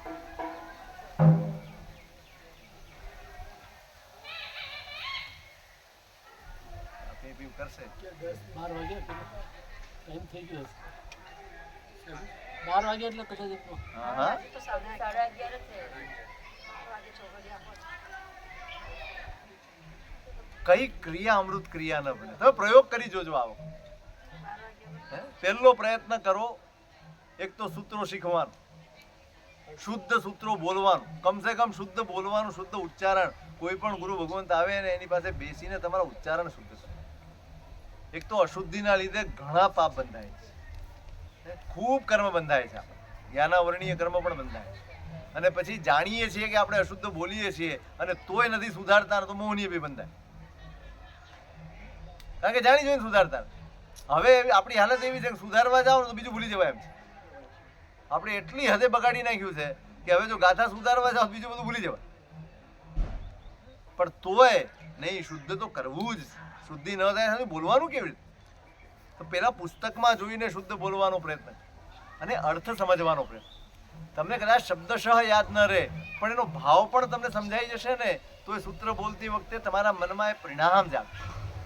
અને સામે આલંબન, સ્થાન એટલે આસન, પૂર્ણ એટલે શબ્દો, અર્થ એટલે એ શબ્દોના અર્થો, અને આલંબન એટલે સામે પરમાત્મા. હવે ક્યાં જોવાનું જ નથી. પરમાત્મા સિવાય જેના ગુણગાન તમે કરો છો, જેની સ્તવના તમે કરો છો, જેની આરાધના તમે કરો છો, એના સિવાય ક્યાંય ધ્યાન જાય તો એનો અર્થ જ એટલો છે કે એ તત્વ પ્રત્યે તમને બહુમાન નથી, તમને અહોભાવ નથી, તમને આદર નથી. તમે શ્રેણીક મહારાજાની આ એકમાત્ર ક્રિયા જોજો. સવારના પહોરમાં સૌથી પહેલા સમાચાર આપે કે ભાઈ ભગવાન ક્યાં છે. પહેલા સમાચાર આ જ હોય, બીજી કોઈ જ વાત નહીં કરવાની. એક પણ સમાચાર બીજા નહીં આપવા. અને પરમાત્મા જે દિશામાં હોય એમાં 7-8 ડગલા આગળ જાય. ચાંદીનો પાટલો માંડે, ઉપર સોનાના જવલાનો સાથીઓ કરે અને સાક્ષાત પરમાત્મા બેઠા હોય પોતાની સામે, સાક્ષાત સામે હોય ને, એવા અહોભાવ, એવા રોમાંચ, એવી ભીની ભીની આંખે એ પરમાત્માનું ચૈત્ય બને. તો એની સામે તો મૂર્તિ નથી ને પરમાત્મા પણ નથી, અને તો પણ આટલી એકાગ્રતા, તો પણ આટલી સ્થિરતા, તો પણ આટલો અહોભાવ, તો પણ આટલો રોમાંચ એને જાગ્યો. કેવી રીતે જાગ્યો? ક્યાંથી આવી? એમને આવી ગયું.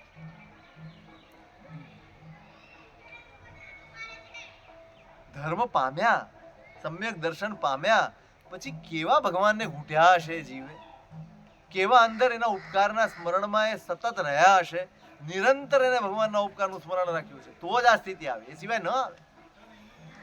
આપણી કલ્પનાની બહાર છે સાહેબ, આજે અંદરનું જગત કલ્પનાની બહાર ભલે હોય, શક્તિની બહાર નથી.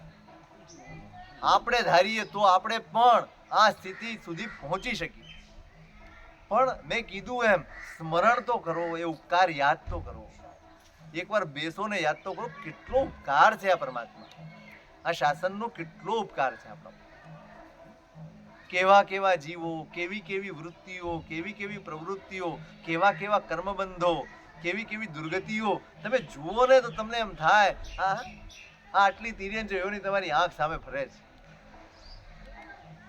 આટલા બધા મનુષ્યો, આટલા પુણ્યવાન જીવો અને એમની પરિસ્થિતિઓ તમે જુઓ, એમના વિચારો તમે જુઓ તો તમને એમ થાય કે આ ભગવાનનું શાસન ન મળ્યું હોત ને તો આપણે આ બધું જ કરતા. એ અહોભાવ સાથે અહીંયા જવાનું છે, ત્યાં બેસીને એ યાદ કરવાનું. આપણે આપણા જ દુઃખોમાંથી ઊંચા નથી આવતા, આપણે આપણી જ ફરિયાદોમાંથી ઊંચા નથી આવતા. ભગવાન પાસે જઈને એના ઉપકાર યાદ કરવા એને બદલે આપણી ફરિયાદો કર્યા. એટલે કેવું થાય છે, ઉપકારનું સ્મરણ નથી થતું, અહોભાવ પેદા નથી થતો અને માત્ર ને માત્ર આપણા સ્વાર્થ સાથે જોડાઈને આપણે પરમાત્માનો ઉપયોગ કર્યા કરીએ. એના તો સાહેબ આપણે જાણકારી મેળવવી જોઈએ ને ગુરુ પાસે. તમને પોતાને કોઈ અનુભવ જ નથી ના, અનુભવ છે જ. તો પછી એ મેળવવો બરાબર છે, પણ તમારા પોતાના અનુભવ હોય કે આ એનો ઉપકાર થકી મારું આટલું છે તો એ તો યાદ કરો. રોજ ફરિયાદ શું કરવાની, રોજ શિકાયત શું કરવાની, રોજ એની આગળ રોજના શું રડવાના, રોજ સંસારની વાતો કેમ કરવાની, શા માટે કરવાની? સંસાર, ફરિયાદ અને સંસાર બંને પર્યાયવાચી શબ્દો છે. સંસાર એટલે ફરિયાદ ને ફરિયાદ એટલે સંસાર. હવે તમે એમ કહો કે સંસાર પણ હોય ને ફરિયાદ પણ ન હોય તો ભગવાન શું કરવા છોડી નીકળ્યા? એ શું કરવા છોડી નીકળ્યા ભાઈ? એમને તો કઈ ફરિયાદ જ નહોતી, એમનું કોઈ કયું નહોતું કરતું એવું નહોતું, એમને કોઈ બોલાવતું નહોતું એવું નહોતું, એમનું કોઈ સાંભળતું નહોતું એવું નહોતું. બધી જ અનુકૂળતા, બધી જ સગવડ, બધા જ પ્રકારના પુણ્ય, બધું જ સાચું અને છતાં પણ એમને છોડવા જેવું લાગ્યું. કેમ? કારણ કે આ કશું પોતીકું જ નથી. સંસારમાં જે છે એમાં મારું કશું જ નથી, બધું જ કર્મની આપેલી ભીખ ઉપર ચાલે. એ થોડાક વધારે મહેરબાન થઈ ગયા, તમને વધારે આપી દીધું, તમને એમ થઈ ગયું કે મારું છે. સમય થશે એટલે બધું લઈને એ રવાના થઈ જશે ને તમે આમને આમ ખાકી કે બંગાળીને જેમ ઉભા છો. શું રહેશે આપણે? આ જીવન ઉપર બી આપણો અધિકાર નથી ને. છે તમે ઈચ્છો એટલું જીવી શકો એમ છો, તો કઈ વસ્તુ ઉપર આપણો અધિકાર? તો જે આપણું નથી એને વળગીને જીવવાનું શું મતલબ? કેવા આ ઉપકાર ઘૂંટવાનો છે? આ સમજણ કોને આપી? કોને આપી? જે મારું નથી એની આસક્તિથી રોજ ખૂન થાય છે. થાય છે ને? રોજ અનર્થો થાય છે. કેટલા અનર્થો થાય છે, કેવા કેવા દુષ્કાર્યો થાય છે જે આપણું નથી એના માટે થઈ. અને એવા બધા દુષ્કર્મો કરવા માટે આપણે પણ હતા, પણ આપણને સૂઝ્યું નહીં, આપણને સૂઝતું નથી. આપણને સારું દેખાય છે, આપણને સમજાય છે કે આ કરવા જેવું નથી. એ કોનો ઉપકાર? એ ત્યાં જઈને બેસીને 10 મિનિટ 15 મિનિટ પરમાત્માના ઉપકારને યાદ કરો. ધીમે ધીમે ધીમે ધીમે અહોભાવ વધશે તમારો. અહોભાવ તો તમારી ક્રિયા અમૃત ક્રિયા બનશે, તો તમારી ક્રિયા આરાધના બનશે, તો તમારી ક્રિયા ઉપાસના બનશે. સામે પરમાત્મા હોય, અહીં શ્રેણીકને સામે પરમાત્મા નથી અને છતાંય જાણે ભગવાન જ સામે બેઠા હોય એટલા અહોભાવથી એ ચૈત્યવંદનની ક્રિયા કરે. કેટલી શ્રદ્ધા, કેટલો વિશ્વાસ! બીજી કોઈ ક્રિયા ન હોવા છતાં એ જીવ તીર્થંકર બનવા એક શ્રદ્ધાના બળે, આવી પ્રચંડ કોટીની શ્રદ્ધાના બળે એ જીવ તીર્થંકર બની જશે.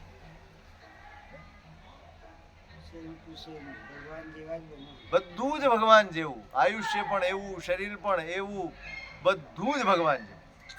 એકાકાર થઈ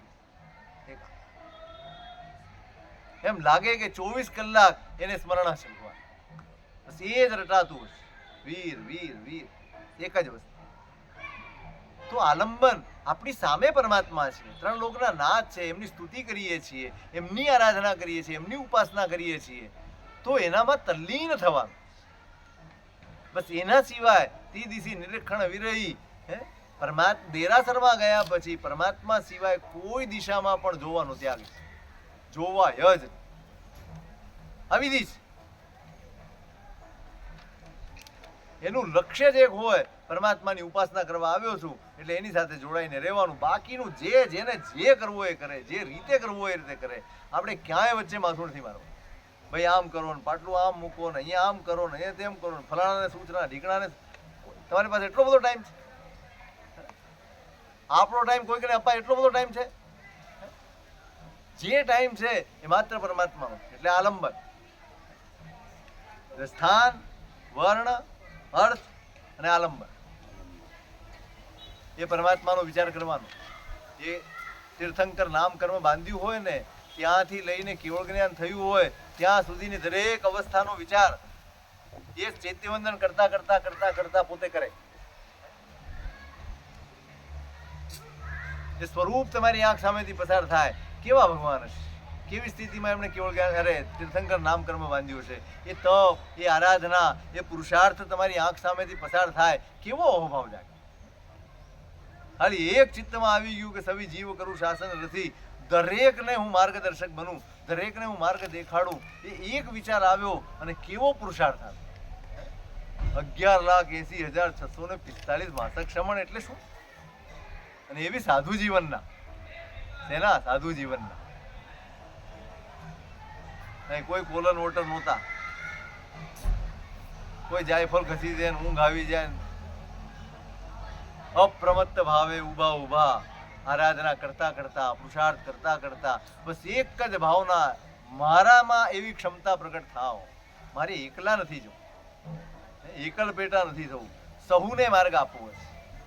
સૌ દુઃખી છે, કોઈને સાચા સુખનું સરનામું ખબર જ નથી, એ સરનામું બતાડવું છે. એ ક્ષમતા આવવી જોઈએ મારા. એ ક્ષમતા મેળવવા માટે એ આટલો પ્રચંડ પુરુષાર્થ. હવે આવું તમારા ચિત્તમાં આવી ગયું હોય, તમારું ધ્યાન ક્યાં જાય? ક્યાં? ચૈત્યવંદનમાંથી ક્યાંય જાય? કોઈ જગ્યાએ આજુ શું, બાજુ શું, અવાજ શું આવે છે, કાંઈ ખબર ન પડે. તમે એવા ખોવાઈ જાઓ ને ભગવાનમાં, એ અવસ્થાને યાદ કરો, આખો ભવ યાદ કરો ભગવાનનો. કેવળ જ્ઞાન મેળવવા માટે કેવો પુરુષાર્થ, કેવી સુખની સ્થિતિ, અને એમાંથી જેવી દીક્ષા લીધી એમાં કેવા ઉપસર્ગની પરિસ્થિતિ, અને ઉપસર્ગમાં એમની સમતા કેવી, એમનો તપ કેવો, એમનો પુરુષાર્થ કેવો, એ યાદ કરતા કરતા કરતા તમે ચૈત્યવંદન કરો. એ ગુણગાન યથાર્થ ગુણગાન થાય, સમજણ પૂર્વકના ગુણગાન થાય. આપણે તો ગુણગાન કરીએ ને એમાંય કઈ સમજણ નો, સ્તવન બોલીએ ત્યારે કઈ સમજણ નો, શું બોલીએ છે આપણને જ ખબર નથી, બસ બોલી જવાય. આપણે ક્યારે ભળીશું, આપણા ભાવ ક્યારે ભળશે, એ ભળવું જોઈએ. આલંબન અને અનાલંબન એટલે કોઈ આલંબન નહીં એવું નહીં, પણ પરમાત્માના કેવળ જ્ઞાન, કેવળ દર્શન, અનંત વીર વગેરે જે ગુણો છે ને એનું ચિંતન. એટલે આલંબન સૂક્ષ્મ થઈ ગયું. અત્યાર સુધી પ્રતિમા હતી, અત્યાર સુધી પરમાત્માના ભવ હતા, પરમાત્માનું તીર્થંકર નામ કરવાનું ઉપાર્જન, એ પછીનો પરમાત્માનો પુરુષાર્થ, આ બધું જ આલંબન તરીકે હતું, એટલે સ્થૂળ કક્ષાનું. હવે અતિ સૂક્ષ્મ થઈ ગયું પરમાત્માના કેવળ જ્ઞાનનું ગુણ, એટલે એમનું કેવળ જ્ઞાનમય સ્વરૂપ, એમનું અનંત જ્ઞાન, અનંત દર્શન, અનંત વીર્ય, અનંત ચારિત્ર્ય, એ સ્વરૂપનો વિચાર કરે એટલે સૂક્ષ્મ થઈ ગયું, માટે અનાલંબ.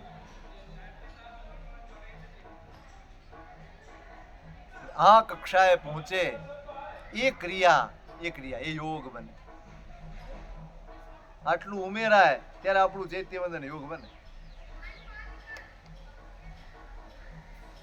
સમજાય છે? આમાં અઘરું ક્યાંય છે? અઘરું ક્યાંય છે સિવાય કે આપણા મનને મનાવવું?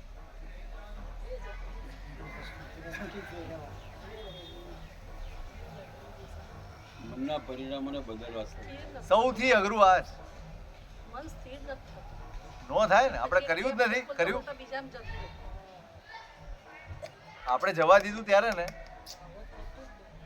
ઘરે નાનું છોકરું જન્મ્યું હોય એ શું કરે? એ ભાગે, એ બહાર જ ભાગે. તમે શું કરો? જવા દો. શું કરો? હે? વારંવાર પકડો, વારંવાર પકડો. કામ જ હોય તો શું કરો? પકડ્યા કરો, એ પાટિયું નાખો, એનાથી આગળ ન જાય. પાટિયા નાખો.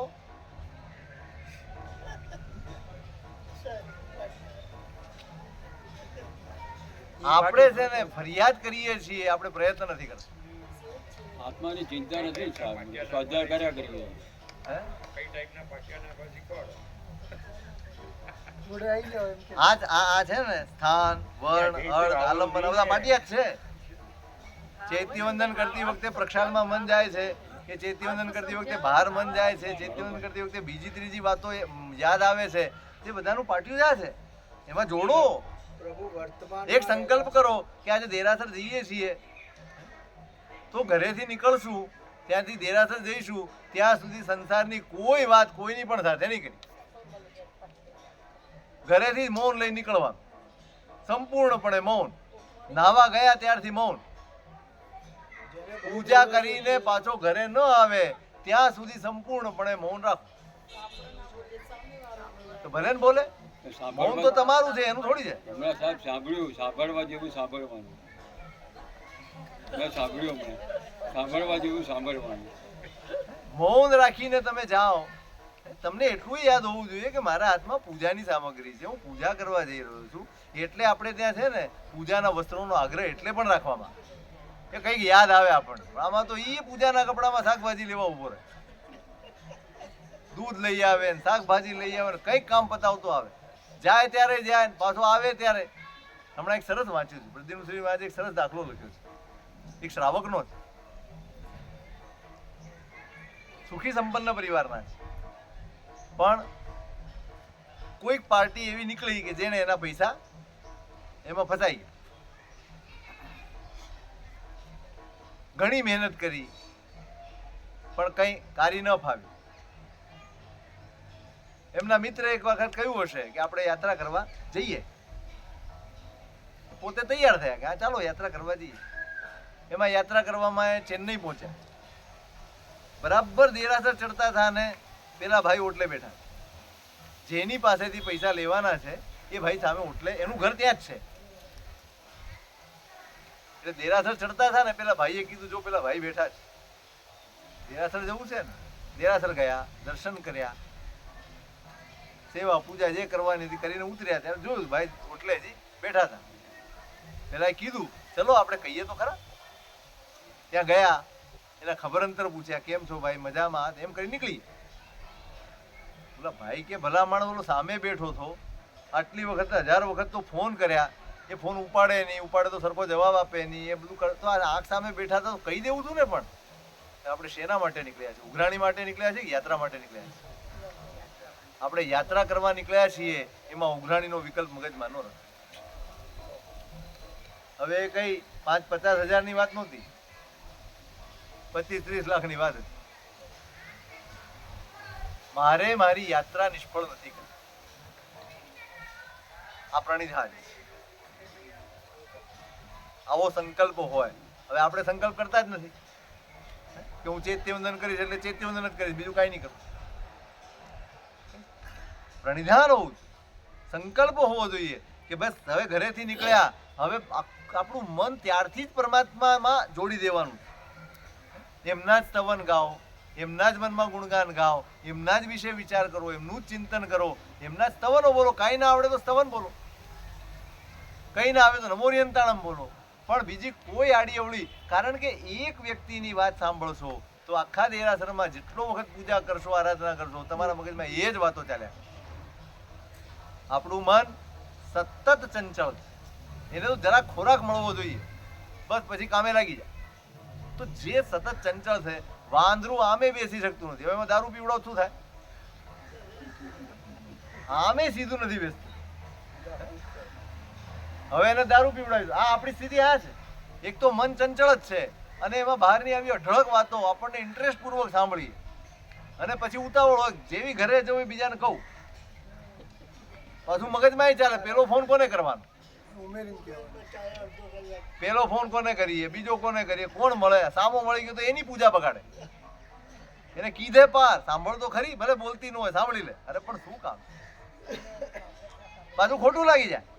આપણે કહીએ અને એને ન સાંભળ્યું તો ખોટું લાગી જાય. કોઈ કે કીધું ને તમે ન સાંભળ્યું તો એને ખોટું લાગી જાય. અરે આ ભાઈ તમે એટલો તો વિચાર કરો, તમે આ બધો કચરો ભરીને જાઓ, ભગવાનને ખોટું લાગી જાય છે. ભગવાનનો વિચાર નથી કરતા? હા, ભગવાનને ખોટું લાગે, અનંત જ્ઞાનીઓને ખોટું લાગે છે. આપણે સાવ ખોટું જ કરીએ છીએ એના વિશે આપણને. પણ પેલાને ખોટું ન લાગી જાય એની ચિંતા આપણે કરીએ. આપણને સંબંધોની ચિંતા આટલી બધી છે, આપણને સાધનાની ચિંતા નથી. એક 15-20 મિનિટ માટે તમે ઘરેથી નીકળીને પાછા આવો, એ 20 મિનિટને પણ તમે સાધના ન બનાવી શકો કે આરાધના ન બનાવી શકો તો શું મતલબ છે આ બધું કરવાનું? બદલો, તમારી જાતને બદલો, તમારા વ્યવહાર બદલો, તમારી વાતો બદલો. બદલો નહીં, એને વિનંતી કરો કે મને પૂજા મારે સરસ કરવી છે ને એટલે મેં વાત કરવાનું બંધ કર્યું છે, હું પછી કરીશ, હમણાં નહીં. કહો અને નો સમજે તો કાંઈ નહીં. એમાં તમારો ઠેકો છે કાંઈ? દરેકને રાજી રાખવાનો ઠેકો છે? આપણે કોઈ નહીં, આપણો ભગવાન રાજી રહેશે ને તો બધું થઈ જશે.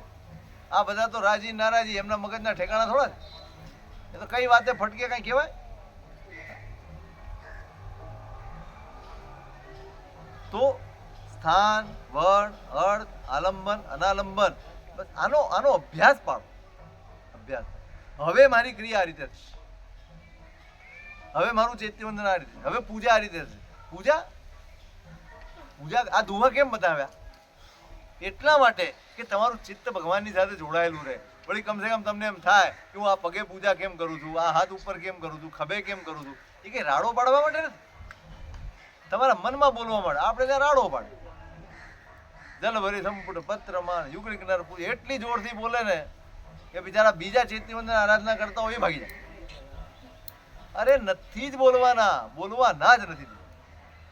મનમાં બોલવાનું છે. તમે એ બોલતા બોલતા બોલતા પરમાત્માના ચરણનો સ્પર્શ કરો અને તમને ઘટના યાદ આવે, તમે ભગવાન સાથે જોડાયેલા.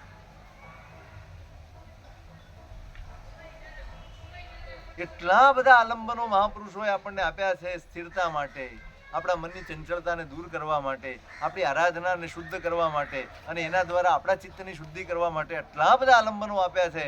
પણ આપણે બધું જ વિકૃત કરી નાખ્યું, બધું જ બગાડી નાખ્યું. આપણે એકેય વસ્તુને શુદ્ધ રહેવા નથી, બગાડતા જ જઈએ છીએ, બગાડતા જ જઈએ છીએ, બગાડતા જ જઈએ. થોડીક ગંભીરતા, થોડીક સ્થિરતા આપણે મેળવવાની, આપણે કેળવવાની. હવેથી ઉપયોગ આજ રાખવાનો, બરાબર યાદ રાખ. આત્માની ચિંતા વગર આ શક્ય નથી ભાઈ. એ જ તો છે, કરો. કોણ ના પાડે? કોઈ ના પાડી? એની કે દવા નથી, આજ છે, આજ ઉપાય છે. આત્મા તો પહેલો જોઈશ. ધર્મ અને આત્મા બસ બે અભિન્ન છે. જ્યાં આત્મા છે ત્યાં ધર્મ છે, બસ એટલું યાદ રાખો. આત્મા નીકળ્યો કે ધર્મ ગયો, બાકી બધું ખોખું રહી જશે, પ્રાણ નીકળી જશે. ધર્મનો પ્રાણ જ આત્મા, ધર્મનું કેન્દ્ર જ આત્મા અને ધર્મનું લક્ષ્ય જ આત્મા. પ્રાણ પણ એ છે, કેન્દ્ર પણ એ છે, લક્ષ્ય પણ એ છે. તો પહેલા શરૂઆત ત્યાંથી કરો કે આપણા ચિત્તમાં આત્માનું લક્ષ્ય બની જાય. ખૂબ કર્યું, તમારા મનને તમે કહો, ભાઈ શરીર માટે ખૂબ કર્યું, મન માટે ખૂબ કર્યું, સંસાર માટે ખૂબ કર્યું, ખૂબ કર્યું, પણ હવે મારે આત્મા માટે કરવું. એ નહીં સમજાય શરૂઆતમાં, નહીં હૈયે બેસે શરૂઆતમાં, કશું જ નહીં થાય. પણ જેમ જેમ જેમ જેમ ગૂંઠશો, જેમ જેમ એને બોલશો, જેમ જેમ તમે તમારી જાતને સંભળાવશો ને, એમ એમ ધીરે ધીરે ધીરે ધીરે આ તમારા સબકોન્શિયસમાં ઉતરશે. પછી એમ થશે કે હા આત્મા માટે કરવાનું. એમને એમ નહીં થાય. આપણે આપણા સમગ્ર અસ્તિત્વમાં સંસાર અને સંસારના સુખોને એવા ગોઠવ્યા છે કે આત્મા ગોઠવા એવી કોઈ જગ્યા જ નથી. આ કોના જેવું છે? પેલા ભરત ચક્રવર્તી ગયા ને નામ લખવા તમિસરા ગુફામાં, આખી શિલા ભરેલી હતી. કોઈ એક તસુભાર ભરત આટલું નામ લખવાની જગ્યા ત્યાં નહોતી. ત્યાં એમને એમ થયું કે આટલા ચક્રવર્તી થઈ ગયા, અને એમાં મારે કોકનું ભૂસીને લખવાનું છે, કાલ કોક મારું ભૂસીને લખવાનું. એટલે એ શીલા જેમ ભરેલી છે ને, એમ આપણું મન અને આપણું સમગ્ર અસ્તિત્વ આ બધી જ ઈચ્છાઓ, વિકલ્પો, સંસારની વાસનાઓ, વેશનાઓ આનાથી એટલું બધું ભરેલું છે કે આત્માને બેસાડવાની કોઈ જગ્યા જ નથી, કોઈ જગ્યા નથી. ક્યાંક તો ભૂસવું જ પડશે. અને ભૂસવાની પ્રક્રિયા જ છે, પેલી પ્રક્રિયા જ ભૂસવાની છે. સતત તમે એમ કહો કે નહીં આત્મા માટે ધર્મ છે, મારે આત્મા માટે કરવાનું છે, અને તો જ તમારા ધર્મમાં આ સ્થિરતા, આ એકાગ્રતા, આ પુરુષાર્થ આ બધું આવે. હવે પ્રયત્ન કરજો, આગળની વાત આગળ કરી.